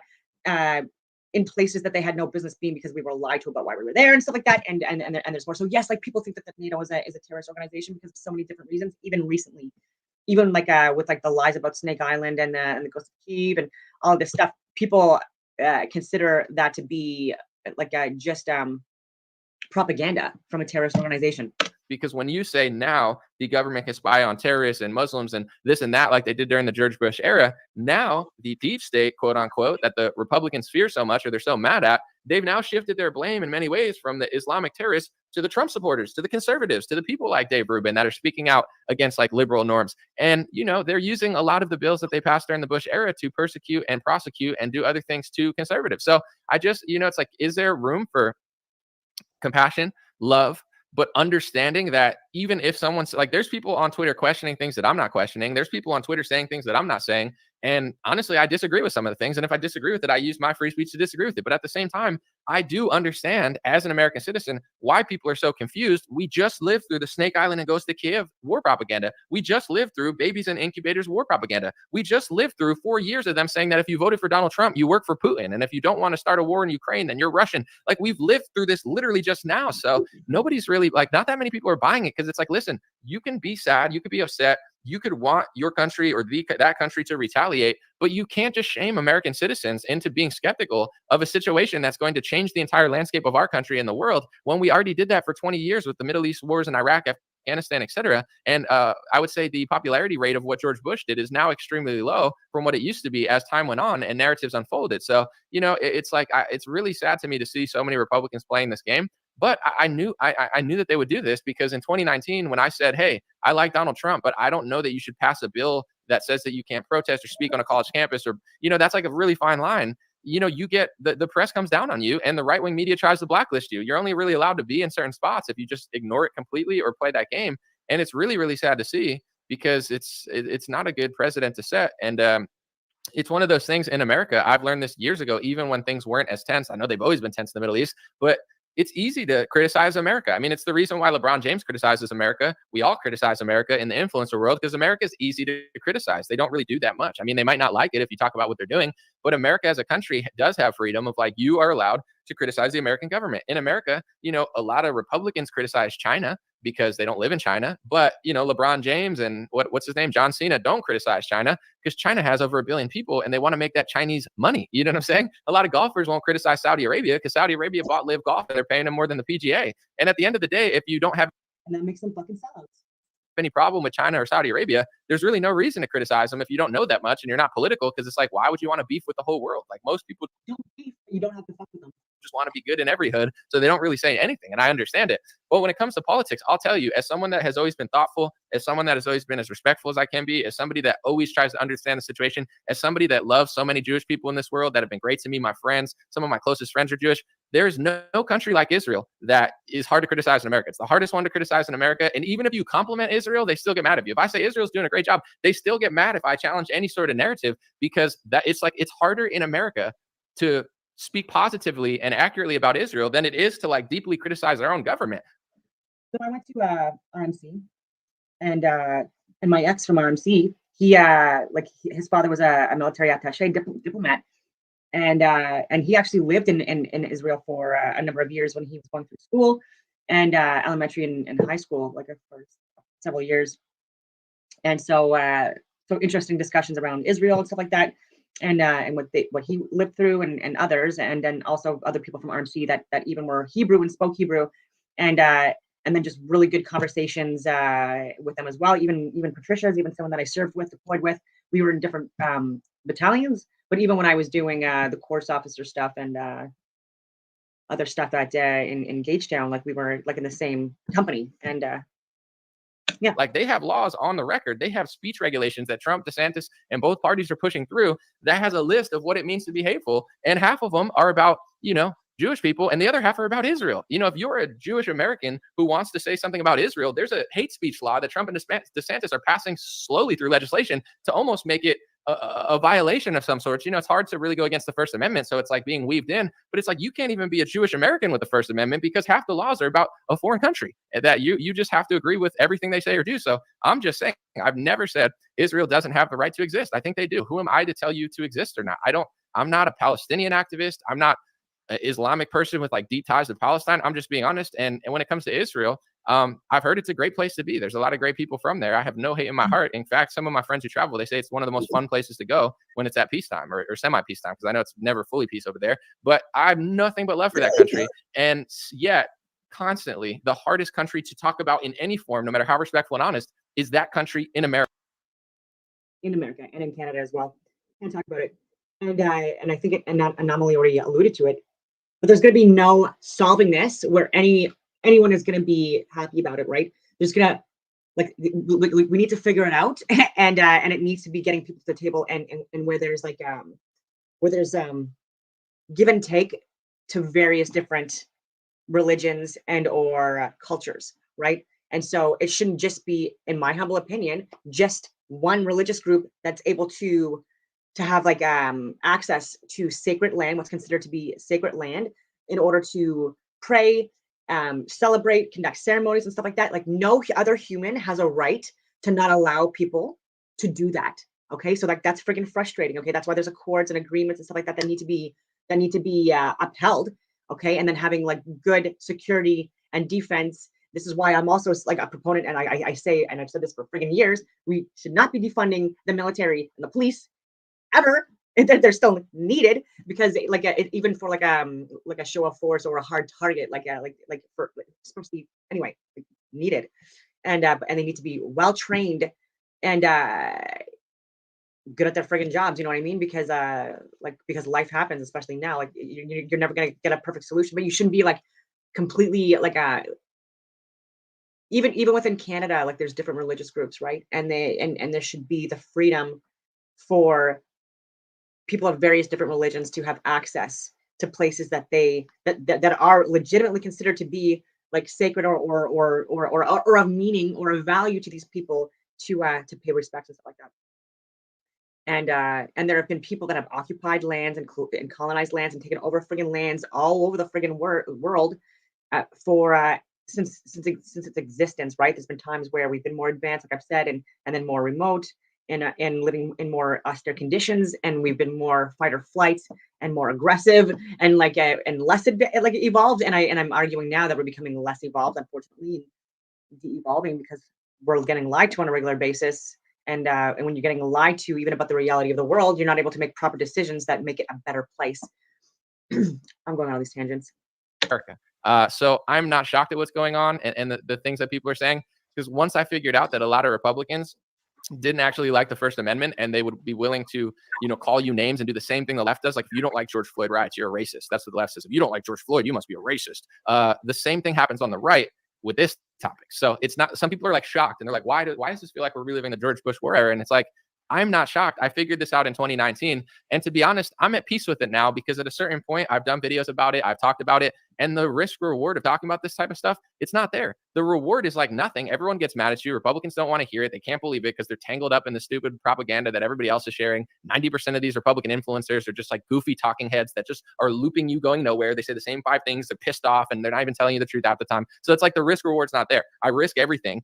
30 media companies lie about me, defame me, make me try to humiliate me. And what's the reward? 90% of my audience crying because they can't understand it. Like, half the stuff that people are saying doesn't even make sense. Like, let me give you an example. Okay.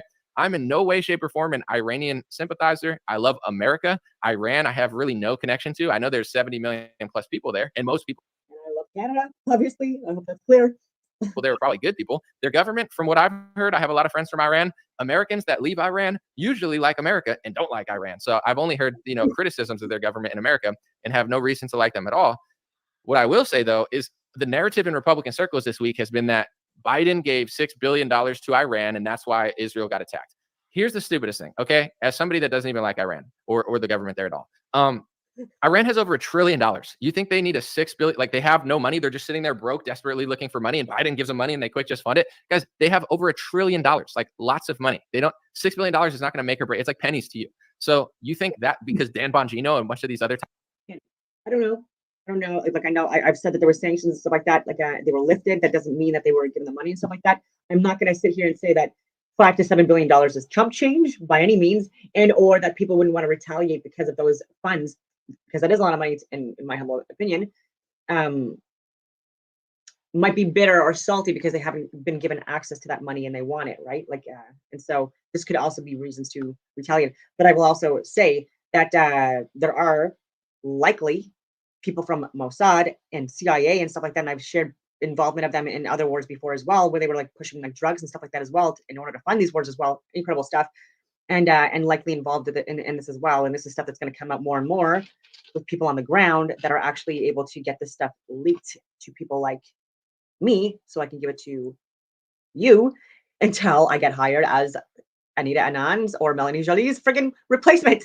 Talking heads, they just all say the same thing in loop and piss you off and freak you out. Oh my God, look it up. The money was frozen. It was in a Qatari bank. They greenlighted it. It never even got to Iran. And according to reports now, they're not even going to give it to Iran at all. So it's like they never got it. They're not going to get it now because of the public uproar. And maybe that's a good thing with the uproar. Maybe, your response prevented them from getting it. But it's like, even if they got that money, that's nothing to them. They could do, if they want to fund Hamas, they can do it all the time. They don't need $6 billion from Joe Biden. But like, that's how stupid people in America are. No, I'm not trying to be a dick, but it's like, just because they follow all these stupid Republican talking heads that you guys fell in love with, that just constantly feed you like basic talking points, so you can't actually see deep into any topic, and you're constantly just angered and outraged over nothing. Like, they don't need that money. It's like, look how much money they have, and do your research to find out if they ever even got that bank thing. And even if they did get that bank thing, which it seems like they didn't, like, that's like they're just like paupers in the middle of nowhere. It's like when they said that Bin Laden, like, oh my gosh, dude, he's like from a building oil family, or I think they have money from building, and it's like they're one of the richest families out there. And then America is acting like, oh, they're just in caves and stuff. Maybe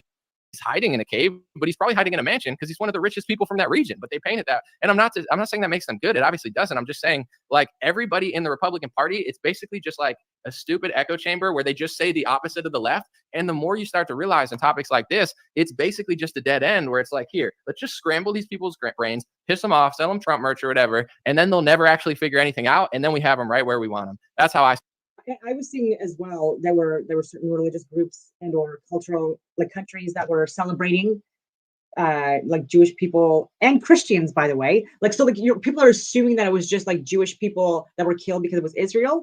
Like even in Egypt and these places, there's Christian, there's Coptic Christian, there's Christians, and there's various different religions, ladies and gentlemen. Like there's like Christians and Islam and Jewish and then like and then everything in between, and so it could so there could also possibly be even atheists, right? That died as well. Like you don't know these things, you're just making assumptions, and there, and even within Jewish communities and Christian communities, there's also like people where there's like clearly infighting in these regions too. Like I wish people were more aware of this stuff. See it, at least, because it's like, in no way, shape, or form does that make me a sympathizer. But then you got people like Lindsey Graham who are like, let's just fight them right now. That's what they want to do. Look at old clips. For 20 years, they've been wanting to fight Iran. And here's the thing.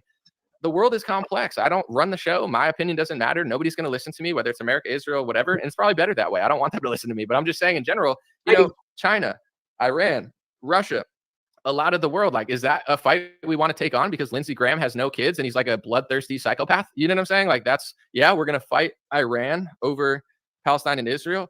How are you going to fight them? What are you going to do? There's 70 million people there. Like, what are you going to do after? What happens if you screw up and now there's 70 million pissed off people that have no, like, these people don't think. And that's why there's a refugee crisis. And that's why Europe has to take in millions of refugees and America has to take in millions of refugees, because they just do shit in the Middle East. Half the time it's launched off of stuff like the Gulf War. You can't question it or everybody yells at you. It happens. It screws up. There's a power vacuum. Now there's slavery. Now there's a bunch of people that don't know where they're going. 15 different countries now immigrating to America, as refugees. And it's like, why is this all happening? It's like, because a lot of this stuff is basically like them trying to do what they already want to do and finding reasons to do it. And Lindsey Graham and Nikki Haley, it's like they're drooling at the mouth to start a full-blown war with a country that doesn't even, I'm not saying they're not connected at all. They don't really say that much all the time. So when everybody was like siding with Ukraine, it was very popular. At least there was not a lot of blowback because Russians really weren't saying much. They weren't like, screw you, I'm Russian. Like Israel and Palestine, it's not the case. I would say more of the world probably supports Palestine than Israel. And I'm not saying that means you should be a coward if you believe in the other side. I just want to show you a map. This was on Wikipedia. The green countries are countries that recognize Palestine as a country. The not green countries. Take a look, ladies and gentlemen. These are all countries that support Palestine, not terrorist organizations, not killing people. Some people do, and it's sick and it's disgusting. We've seen it, but there's also crisis actors that are intentionally being shown on the media corrupted friggin' mainstream media, and like to incite violence and emotional responses in people. I believe that there's that as well. And but key considerations to take a look at. Which you could see are pretty much just America, Canada, what is that, Iceland or Greenland or something, half of Europe, and a few other countries in Australia and Japan. Most of the world recognizes Palestine. All of South America, all of Africa, all of the Middle East, basically, except for Israel and a few other places, Russia, China, you know what I'm saying? Most of Asia, like most of the world recognizes Palestine as a state, but only America and our few allies don't. I'm not telling you that to sway your opinion. I'm just trying to educate people who didn't know that. Where like, if I'm watching, like, for example, I watched Patrick Bet David say something. I follow him. I like Patrick. He's got a big podcast. He's going to do extraordinarily well. He's a very talented businessman, speaker, interviewer. But he posted a statement. He's from Iran, so he has a big opinion. A lot of people who left Iran to America, they love America and they hate the regime in Iran. I find that extremely common. Most Iranians are like conservative. They don't like Iran. They like the freedom of America and generally great people, hard workers, etc. But anyway, he posted stuff, and I didn't even fully read exactly all that he said. And I went to the comments, and like 90% of his audience is disagreeing with him. It's all Palestine flags, people saying, you shut your mouth for 20 years while Israel was doing all these things, and now all of a sudden you care when they tell you to. They're calling him Zionist. Like 90% of his, I've never seen him ratioed on his posts. He's always incredibly popular, very well-spoken, very thoughtful. 90% of his audience disagrees with him. If you look at, Dave Rubin posting that he's happy that they're, shutting down protests, like most of his audience disagrees with him. If you look at, a lot of these people on Twitter, it's not necessarily popular what the West is doing and what, Conservative Inc. is doing, for lack of a better term.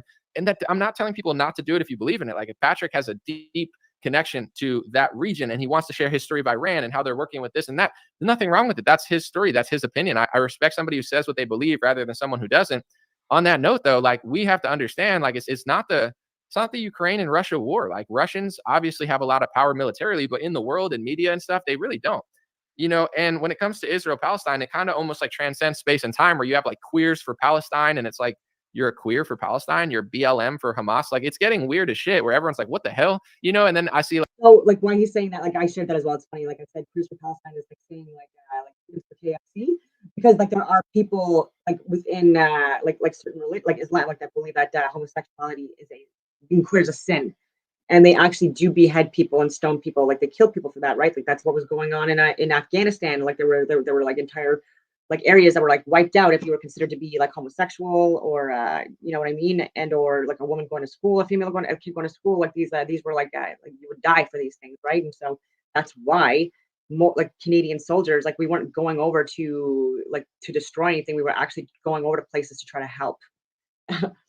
And but we just we were lied to, and things were made worse. Like Matt Walsh, where he's like, if you're siding with BLM, you should really reevaluate. And it's like, for sure. But also Matt Walsh is siding with essentially Adam Schiff. You know what I'm saying? Now he has like similar policy to, Chuck Schumer, and you know what I'm saying? Like CNN saying the same thing as Fox News. So you can't really just point to somebody and be like, well, if you're with them, you're with them. It's like, Matt Walsh is not CNN just because they temporarily agree on a war issue. But I understand there's a lot of pressure, a lot of stuff going on. But, as far as how popular this is, it's like transcending reality in this weird way, where you have like liberals, like, they're siding with Palestine, and even like schools, they won't push the narrative. And it's like, it is what it is. But I would say that most of the world, it seems like, has a different narrative than people are seeing in America. And it's got the Arab world involved. It's got Russia and China involved. Obviously, Iran people know about, but like we're teetering on this thing of like we've always gone everywhere and just done whatever we wanted, and it worked for a while because America's really powerful. But we went to Afghanistan. Afghanistan doesn't have that much power. We went to Iraq. Iraq didn't have that much power. Now we're in a soft/hard war with Russia through Ukraine. Russia's kind of a big deal. China sides with Russia. Iran sides with them. There's Africa's with them, basically. Africa doesn't like us. They don't agree with anything we're doing. They're more on that side. Looks like half of South America's where like China. Sorry, I'm reading reports and stuff like that. So even Douglas K. Murray, who I have a lot of respect for. He's brilliant, and he has a sharp tongue and stuff like that too. And someone who I think again, like he's and it's not like this matters, but I think that like the fact that he's,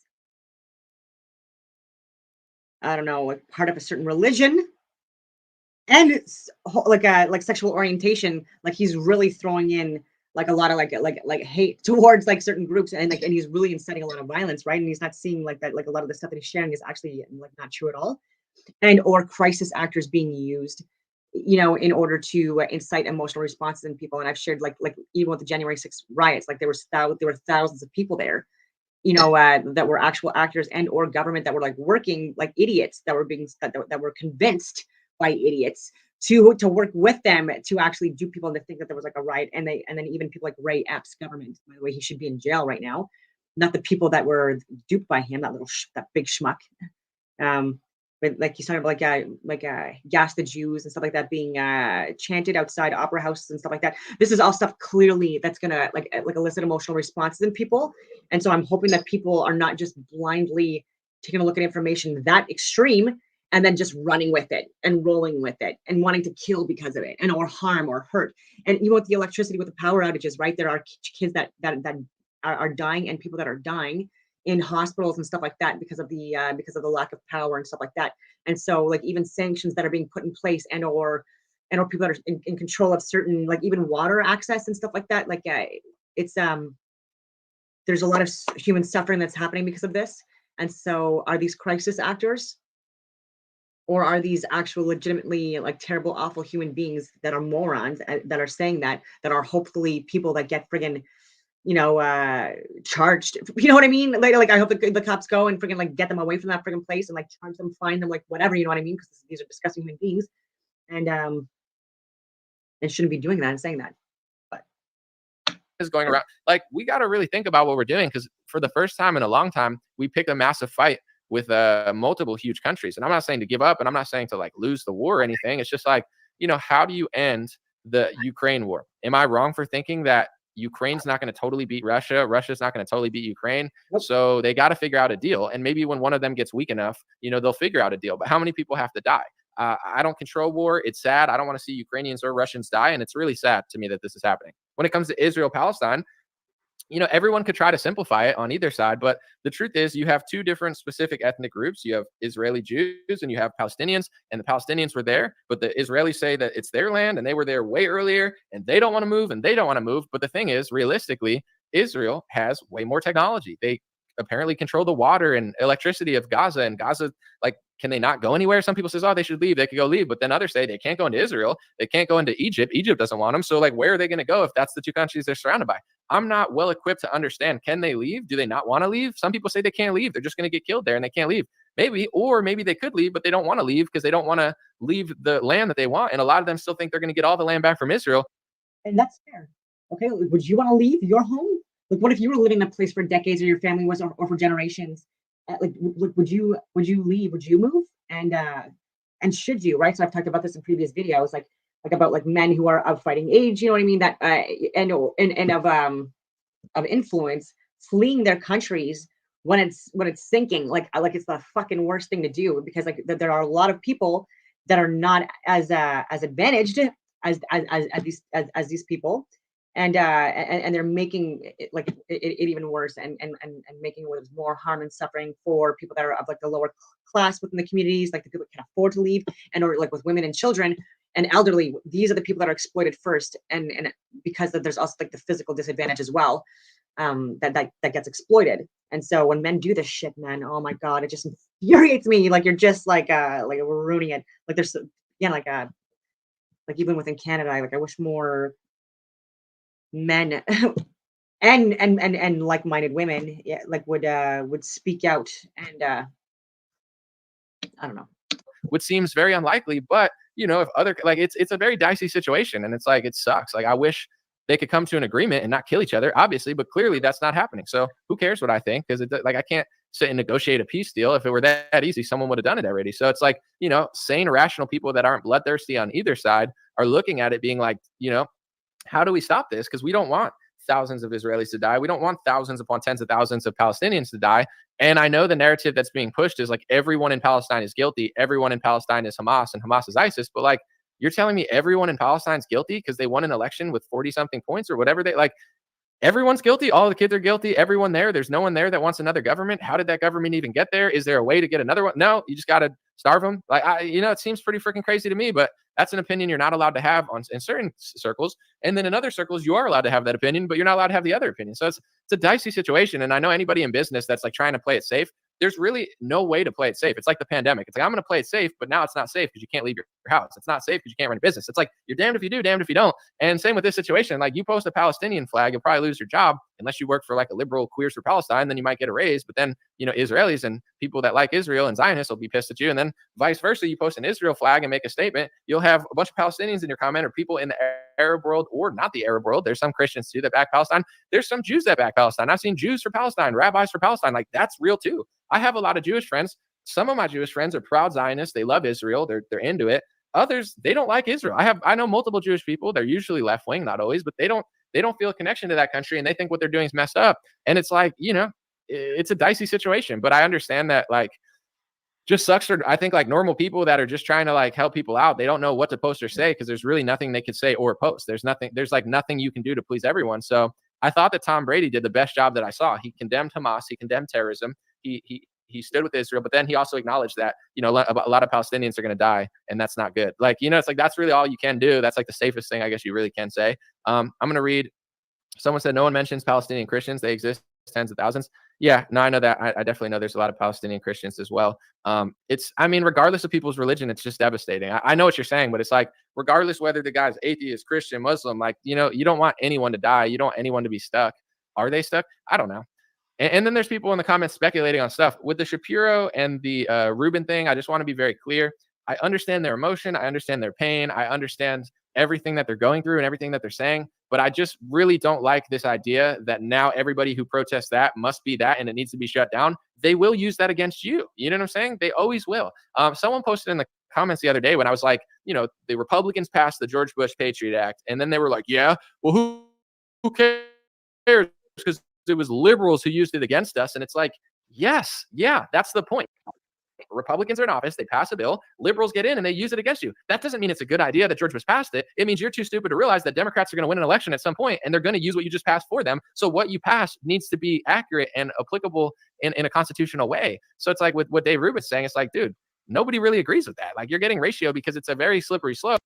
And then with Shapiro, it's like, I will give you all your time to mourn, do whatever you have to do. And I feel horrible. But for you to sit and say there's only two options, that's what he said. There's only two options. Either you don't understand Hamas or you hate Jews. That's the only two options. It's like, there's not the option of Americans have been lied into like 10 plus wars in the last 20 years. And, this is all public information with the Gulf War and stuff. And there's no possible chance that any good American understands how brutal Hamas is. They do love your ethnicity and religion, but they also understand the history of America. Like, that's not an option. No, we're not even going to acknowledge that. It's just going to, you hate all of us. And that's what Ben does. He's been doing it for decades. If you look up his tweets where he was talking about, Ron Paul, probably the greatest congressman America's ever had, he constantly said, Ron Paul hates Jews. Ron Paul's anti-Semitic. Ron Paul's this. He's gripping his pencil like the neck of my ethnicity. Look it up. He literally said that about Ron Paul all the time. And now he's doing it again. It's like, you can't possibly disagree with me or else that's what you are. And it's like, dude, not only is that not true, it's 100% not accurate. It's also just messed up because it's like, dude, just like we care about, and I know him and Tucker had like a little back and forth and he's like, that's a false equivalency.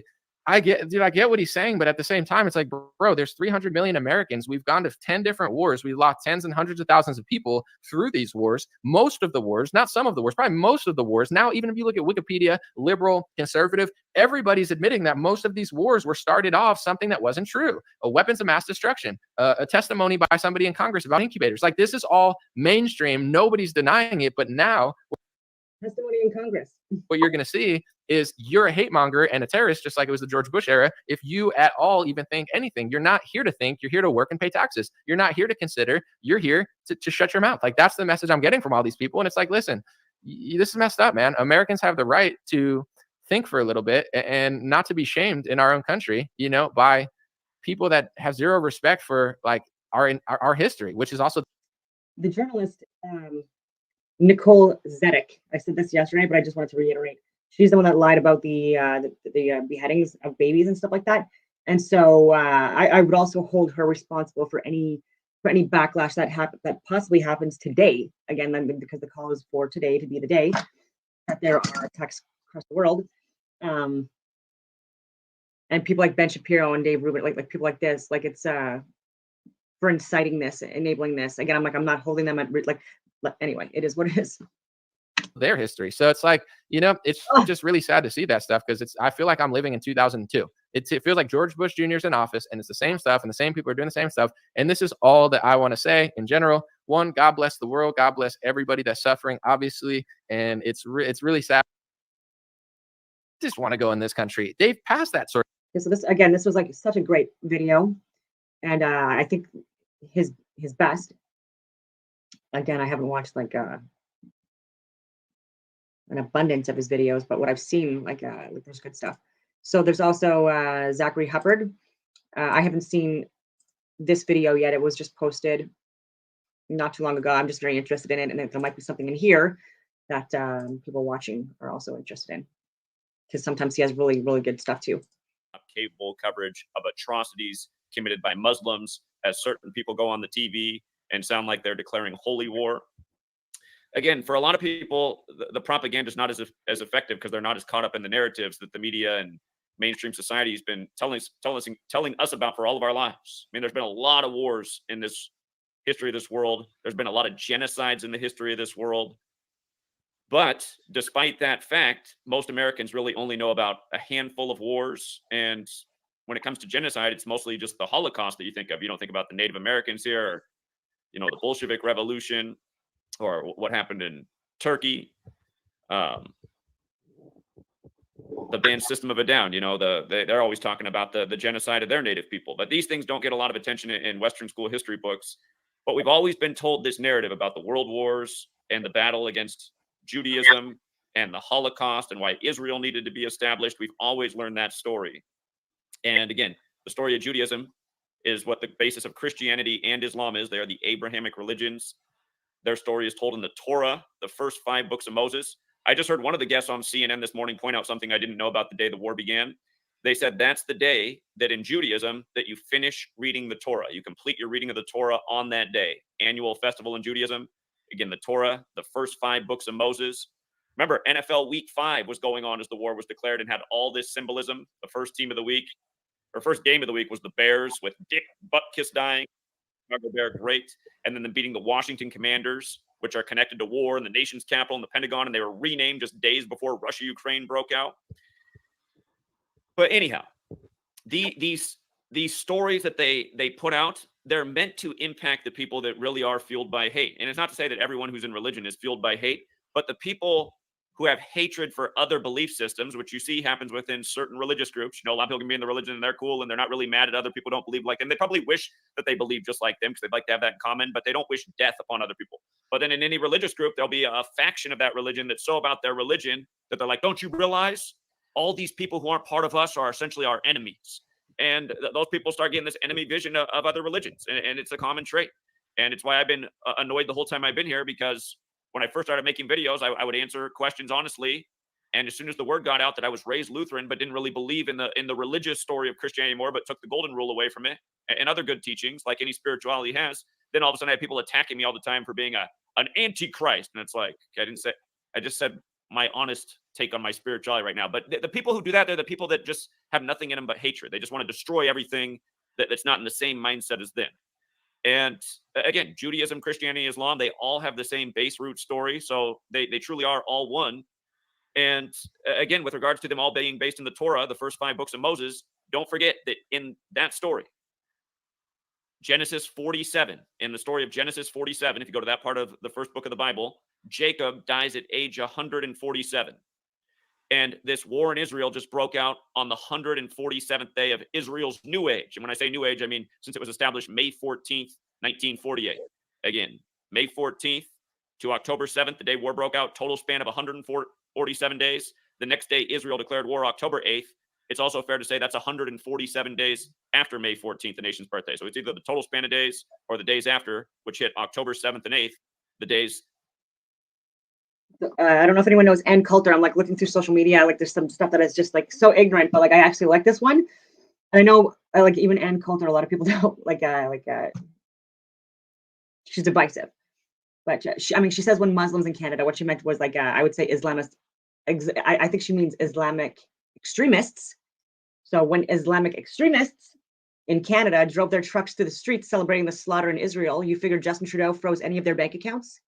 No, I don't think he did. But if these were not crisis actors and actual people that were actually doing this legitimately, then I absolutely think that they need to be freaking investigated. Okay, so like there's no doubt about that. And so like I really do like this. So again, like even though like I'm for individuals and for like I'm for human beings, right? And not the celebration in any capacity. Like I do think it's disgusting. Okay. But it's not but things need to be looked at first. Were these crisis actors or were these real ignorant friggin' people that should be investigated? Right. Let's take a look at that. And there were people that were part of the Freedom Convoy that were very peaceful people. And we're literally just trying to share information because we were getting friggin' like ghosted by all levels of government. I'm talking about people that were like even experts in their fields and stuff like that within like the healthcare industry or various government organizations, even people getting kicked out of their jobs. I've already shared this stuff and getting ghosted from people within that should have been looking at this information. And that's why people were there to peacefully discuss this stuff, you know, and then people had their bank accounts frozen. Like if people wanted to give support to the like the truckers and stuff like that.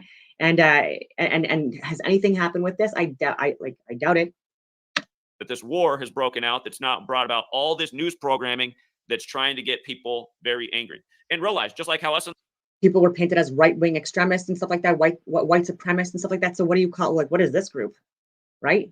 Like again, like I was put into a group, you know what I mean, that I wasn't even clearly a part of, and people were lied to in Canada about like these groups. And so like if you actually have like real groups like that are like you know like that are Islamic extremists, then yeah, like actual extremists, like actual extremists, you know, like the West are hearing these atrocities by Muslims, beheading women and children, and just, you know, ruthless killing, just nonstop coverage of this.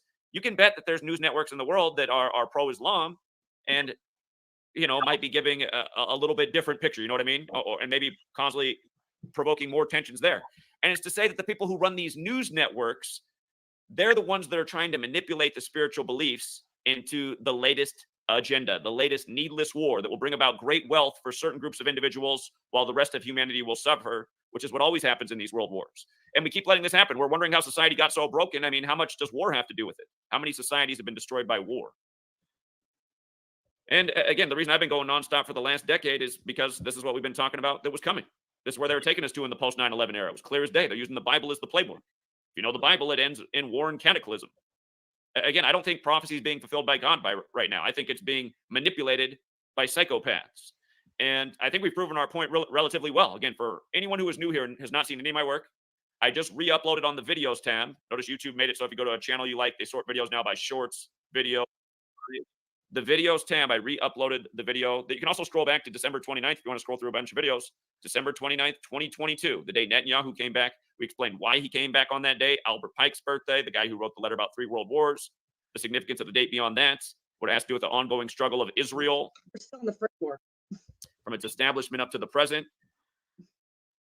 But we speculated then, this year, we should see a major war ritual with Israel. And we speculate also it could come around the time Yale turns 322 years old. And again, Yale just turned 322 years old on October 9th, a day after Israel declares war, and 2 days after supposed the Hamas attack.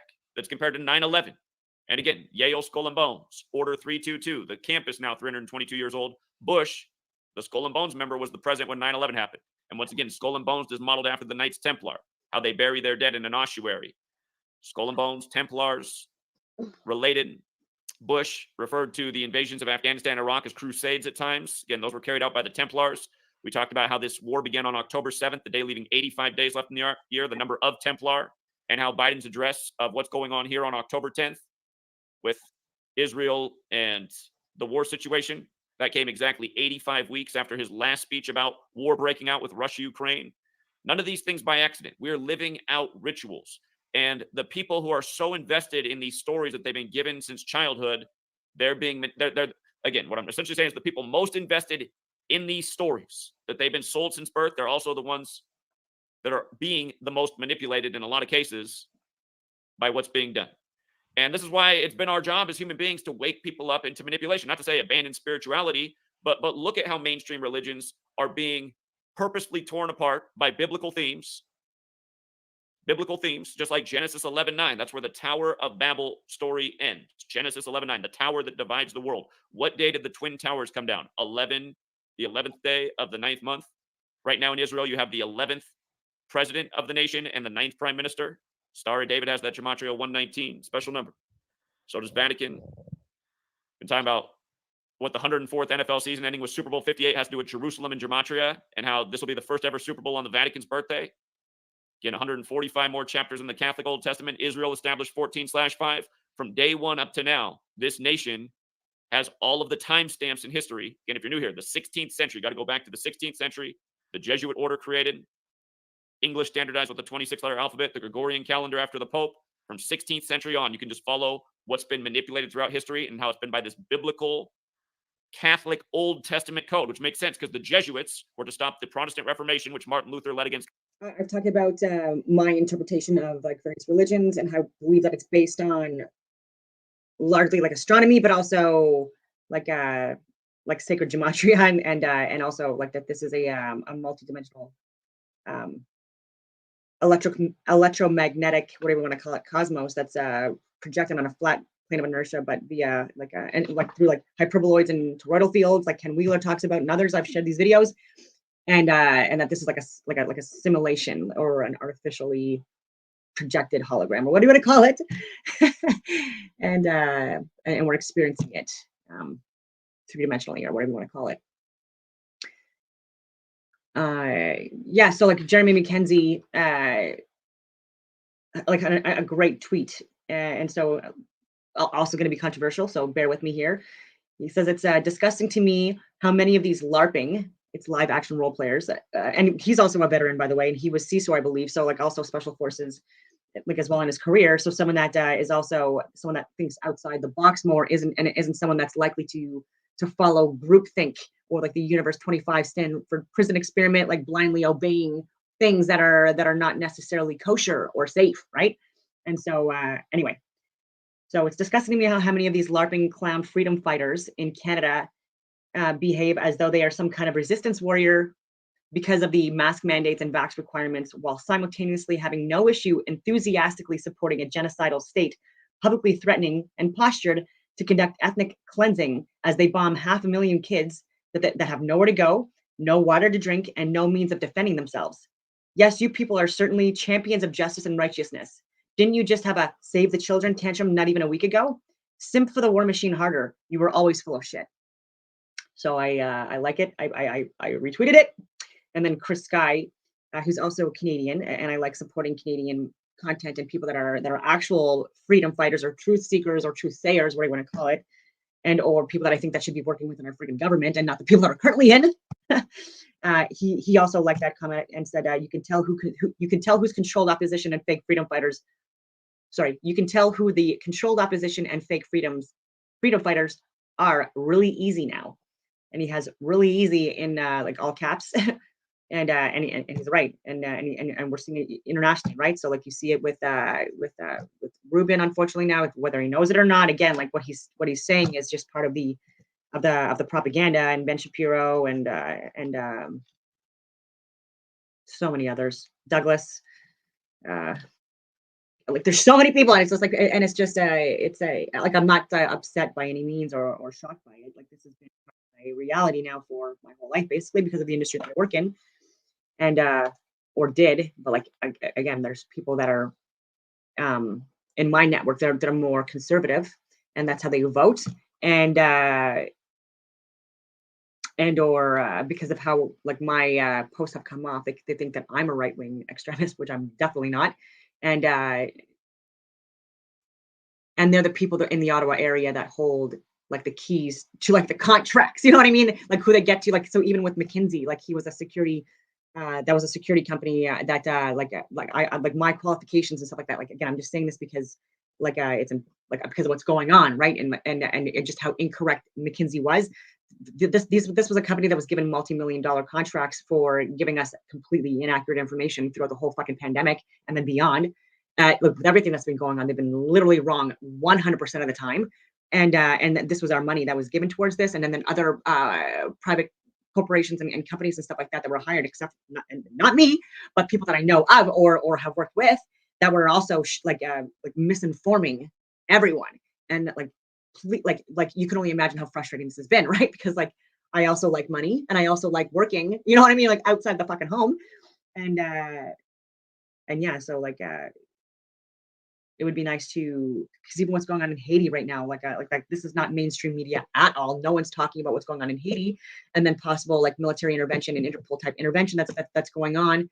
That's also enabling more human trafficking, and like you guys have no idea what's going on. Like there's so much. It's intentionally like this to create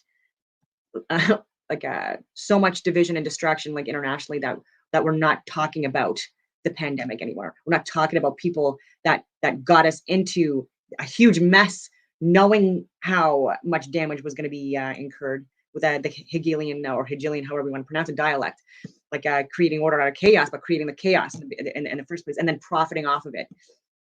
And yeah, so I don't know. And we're not talking about the shape of the earth, which again is something that's incredibly friggin' important, because these are the people that are funding these wars and like the push on these like the pharmaceuticals that are injuring people and so like I can go on these friggin' tangents. But I was talking to a friend yesterday, and it was really nice to see her, and she knows I'm obviously controversial now, and doesn't look at my stuff, and it's not her job to. And so people are saying like, why have you gone from like making your social media like for friends and family, why is it so political now or controversial? And I'm like, it's because this is all stuff that was discussed or should be discussed in the groups that I was operating in for pretty much my entire life. And every single day is Groundhog Day. Like when I say that I try to share this information, this content with facts and data, not memes, not YouTube videos, out to people that are very high ranking, even still serving, and or people that are working with them and they're not even looking at it. Like this is like I'm getting rejected and ghosted daily, ladies and gentlemen, and it's exhausting. But it's like but because lives are at stake, you know, as dramatic as that sounds, and Canadian lives also, and because like I like even with the economic collapse that we're experiencing, like even people within my family, like there are people that are struggling, and even like having to go on food stamps and stuff like that, and like it breaks my heart to hear this stuff, and I can't even help as much as I was with certain, you know, groups too, because my mortgage doubled and everything else like increased for me as well, and so like and I can't even afford to have children even if I wanted to at this point, you know what, like alone. So even if that was an option with me going to the fertility clinic, it certainly is something that has been taken off the table, and by design. by and then enforced and enabled by people like Chrystia Freeland, who put this stuff in place in order to like make it impossible for people to have families and all that other stuff that goes along with it, while they have their families and have their cake and eat it too and stuff like that, and are propped up as mouthpieces for like foreigners that like are exploiting us. So flat earth stuff, I don't care at this point if people think it's like a radical viewpoint or not. It's a fact. It's a reality. I if you look through my stuff, when people try to talk to me and refute my points, I blow their points out of the water. Like even on Facebook, people that are again academics, like smart people. They're saying things about to try to argue or prove like the globe Earth, and immediately they don't know what they're talking about, and or it's inaccurate. And I'm even having to like give them more information on what their beliefs are, because I've actually looked at all like a lot of the research into like what the models are, what the math, what the algorithms are, the facts, all of that stuff, and that's what made me question more and more stuff and get to the position where I'm at right now with flat simulation Earth. And for people that don't even know like the distance of the sun, the alleged sun, to the Earth or the moon or the size or the speed or any of that stuff, then look into what I'm sharing, and other people like Eric Dubay and Nathan Oakley and Andrew Hendry and did I say like Dave Weiss and so many others, and you'll see. Dr. Robotham wrote, "The rotundity of the earth would necessitate the above conditions, but as they cannot be found to exist, the doctrine must be pronounced as only a simple theory, having no foundation in fact, a pure invention of misdirected genius, splendid in its comprehensiveness in bearing upon natural phenomena. But nevertheless, mathematical and logical necessities compel its denunciation as an absolute falsehood. Dr. Robotham conducted several other experiments using telescopes, spirit levels, and theodolites, special precision instruments used for measuring angles in horizontal or vertical planes. By positioning them at equal heights, aimed at each other successively, he proved over and over the Earth to be perfectly flat for miles without a single inch of curvature. His findings caused quite a stir in the scientific community, and thanks to 30 years of his efforts, the shape of the Earth became a hot topic of debate around the turn of the 19th century. William Carpenter wrote, "Is water level, or is it not?" was a question once asked of an astronomer. "Practically, yes. Theoretically, no," was the reply. Now, when theory does not harmonize with practice, the best thing to do is to drop the theory. It is getting too late now to say, so much the worse for the facts. To drop the theory which supposes a curved surface to standing water is to acknowledge the facts. Whenever experiments have been tried on the surface of standing water, the surface has always been found to be level. If the Earth were a globe, the surface of all standing water would be convex. This is an experimental proof that the Earth is not a globe. From the June 26, 1896 edition of the English Mechanic, "Since any given body of water must have a level surface, no one part higher than another, and seeing that all our oceans, a few inland seas excepted, are connected together, it follows that they are all, virtually, of the same level." Astronomers say the magical magnetism of gravity is what keeps all the oceans of the world stuck to the ball Earth. They say that because the Earth is so massive, by virtue of this mass, it creates a magic force able to hold people, oceans, and atmosphere tightly clung to the underside of the spinning ball. Unfortunately, however, they cannot provide any practical example of this on a scale smaller than the planetary. For example, a spinning wet tennis ball has the exact opposite effect of the supposed ball Earth. Any water poured over it simply falls off the sides, and giving it a spin results in water flying off 360 degrees like a dog shaking off after a bath. Astronomers concede the wet tennis ball example displays the opposite effect of their supposed ball Earth, but claim that at some unknown mass, the magic adhesive properties of gravity suddenly kick in, allowing the spinning wet tennis ball. So I just wanted to get this out of the way because I'm going all over the place. So during like a waning crescent, or when we're going into a new moon, which we're at right now, it's tomorrow's the first of the new moon, where it's 0% illumination. This is what people are trying to say it's the eclipse. If you look at it in the early mornings, like there was cloud coverage again early morning. This is why like my sleep schedule has also been disrupted the last couple of years. Well, that, and also because like when I'm talking to people from like Belgium or Holland or whatever, or even like Yukon, like these are all like drastically different time zones. And yeah, the crescent is on the left-hand side where you're going towards a new moon, and then when you go towards a full moon, like the waxing crescent, whatever you're going to call it, the crescent or the illumination, it like starts from the like the right-hand side or the left-hand side, whatever you want to call it.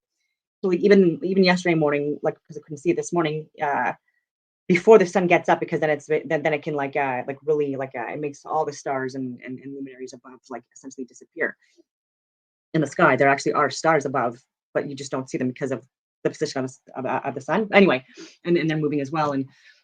And so you'll see that like how the shadow is being cast, like the sun, like this morning it was rising and the moon was like forward, and so as it was rising, the sun at some point will likely pass it or whatever. I'll track that more. I don't track. I'm not like completely. I haven't memorized the path of the sun and the moon for every single day, 24 hours a day, 7 days a week. The major paths and cycles, yes, but like not. So, anyways, and so there's something from the west that's blocking, right? So it's not the sun that is causing that's casting that shadow. So even with that, like people need to take a look at that and see. And it's not the earth either because of how where the shadow is being cast as well. It's very clearly to see like early in the morning before the sun comes up during these periods of time, and before it's too bright to see like any of that crest or whatever you want to call it, or that crescent. And so it's not the earth either because it's on an angle like this and not below or on this side like where it would be if that was where the shadow was being blocked from, or where the light was being blocked from. Earth to keep every drop of gravitized water stuck to the surface. Again, their theory flies in the face of all practical evidence, but they've been running with it for 500 years, so why stop now? William Carpenter wrote, "If the Earth were a globe, rolling and dashing through space at the rate of 100 miles in 5 seconds of time, the waters of seas and oceans could not, by any known law, be kept on its surface. The assertion that they could be retained under these circumstances being an outrage upon human understanding and credulity. But as the earth, that is, the habitable world of dry land, is found to be standing out of the water and in the water of the mighty deep, whose circumferential boundary is ice, we may throw the statement back into the teeth of those who made it, and flaunt before their faces the flag of reason and common sense, inscribed with a proof that the earth is not a globe. In one portion of its long route, the great river Nile flows for 1,000 miles with a fall of only 1 foot. This is a feat which, of course, would be a sheer impossibility if the earth had spherical curvature. Many other rivers, including the Congo in West Africa, the Amazon in South America, and the Mississippi in North America, all flow for thousands of miles in directions totally incompatible with the supposed globularity of the earth as well. Thomas Winship wrote, "Rivers run down to the sea because of the inclination of their beds. Rising at an altitude above sea level, in some cases thousands of feet above the sea, they follow the easiest route to their level, the sea. The Parana and the Paraguay in South America are navigable for over 2,000 miles, and their waters run the same way until they find their level of stability where the sea tides begin. But if the world be a globe, the Amazon in South America, that flows always in an easterly direction, would sometimes be running uphill and sometimes down, according to the movement of the globe. Then the Congo in West Africa, that always pursues a westerly course to the sea, would in the same manner be running alternately up and down. When that point of the globe exactly between them was up, they would both be running up, although in opposite directions.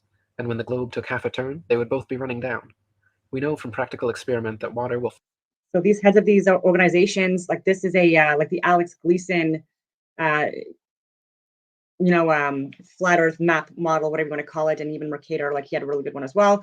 And these, like, so the heads of these organizations know the shape of the friggin' Earth, right? So like people like that want to say like, oh, you've lost all credibility because like you say flat Earth. No. People know this. Like a lot of people know this. They just don't want the majority of people to know this because these people that are heads of these organizations are making a lot of friggin' money. Again, I'm not them, so I can't say why they're keeping this going, because it's really destroying the world. It's literally crippling the world. Like I believe that if people knew the reality of the world, we'd be able to come up with better decisions on how to mitigate the friggin' damage that's happening and all this pollution and all this chaos and destruction and stuff like that. We're getting exploited, ladies and gentlemen. This is internationally by elitists. And so I've shared the fake moon landings. All the friggin' countries that are involved in this as well, and even people on the record like Buzz Aldrin admitting it, and cosmonauts admitting it, pilots admitting it. Others, like it's public knowledge to people like in like the high levels of certain organizations, whether it be corporations and or like government, and then people that like the very small majority of people, the very small amount of people within society that don't just verbatim listen to what people say, right? Whether it be teachers within educational systems, or or doctors, or lawyers, or politicians. You know what I mean? That people, or even other like scientists, and like that people actually take a look at things themselves. So even with me, I for another degree, I was going at Carleton University to get a science degree, and I was in my 4th year, and it's on pause because I'm trying to talk to the heads of the departments and institutions about the reality of the world, because they're teaching it in a wrong way. And you think that they'd be open to discussing this information and looking at, again, with my resume and my academic background and stuff like that too. And I've won top academic awards as well. So like not even just fitness, I've also won academic awards. And that's just to give me credibility. This is not me bragging or anything like that. Like I'm just trying to share like my background and where it's coming from, so that you don't just think I'm some freaking crazy, whatever you want to call it, person that has like no that has no way of like deciphering information in a logical, coherent, rational way. And so a lot of people know about it.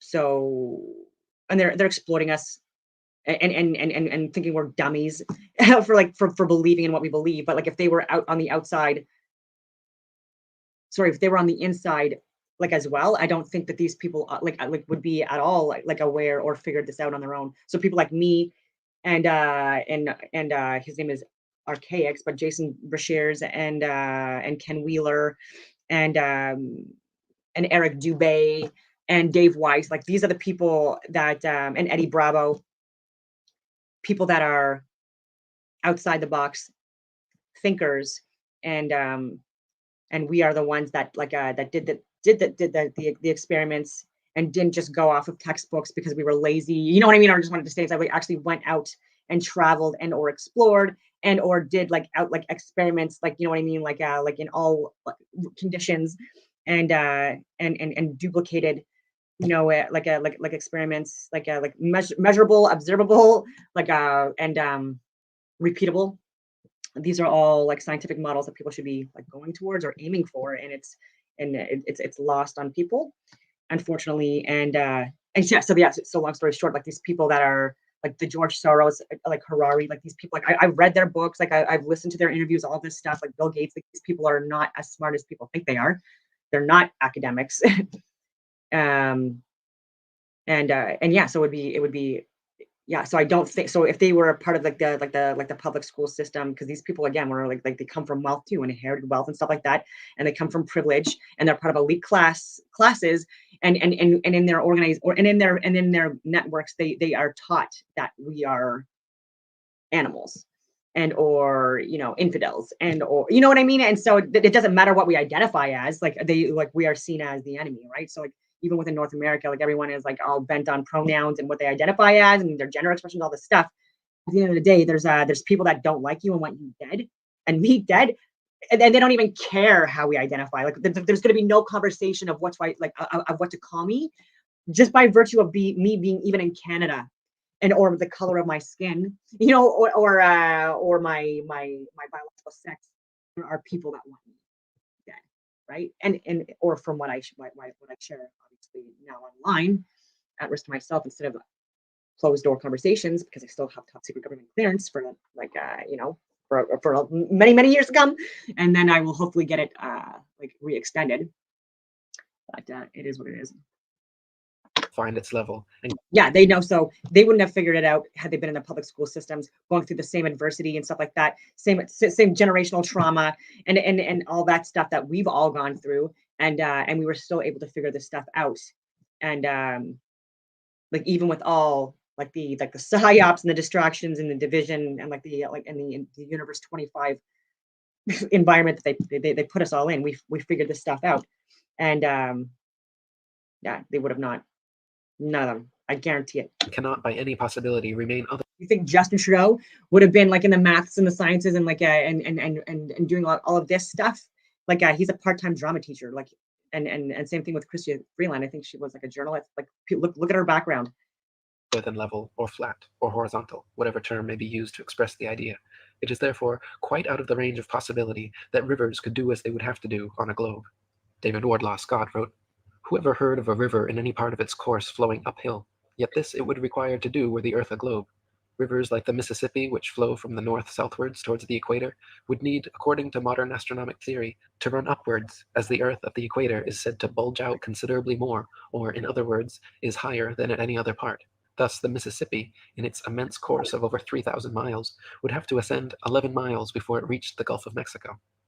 And William Carpenter wrote, "There are rivers which flow east, west, north, and south. That is, rivers are flowing in all directions over the earth's surface, and at the same time. Now, if the earth were a globe, some of these rivers would be flowing uphill and others down, taking it for a fact that there really is an up and down in nature, whatever form she assumes. But since rivers do not flow uphill, and the globular theory requires that they should, it is a proof that the earth is not a globe." Whether at sea level, the top of Mount Everest, or flying 100,000 feet in the air, the always horizontal horizon line always rises up to meet the eye level of the observer and remains perfectly flat. So that's true too. Unless you're using a fisheye lens, concave lens, or anything like that, then you'll get what appears to be a curve, and that doesn't prove a globe. It could be even like a circle and stuff like that. And I've showed different shapes how they can be perceived as spherical or assumed to be, even though they're different shapes, and or even half spheres or cylinders and or plates. So I'm at almost 2 hours, and again, I've told, like, people complain about 2 hours, even though like the information that I'm sharing is literally like taking all like so much information, you know what I mean, that people would have to get like on their own, it would take them hours and hours and hours and days and years, and I'm giving it to them and I'm trying to condense it in 2 hours, and people are still like not even wanting to look at my videos because of the duration, which it is what it is. But like I really do hope that people like, subscribe, share, specifically also with people within government that should know this information. And again, I am open to people reaching out to me for courses and stuff like that. And I hope that everyone has a, I'll leave it at that, and I hope that everyone has a wonderful day.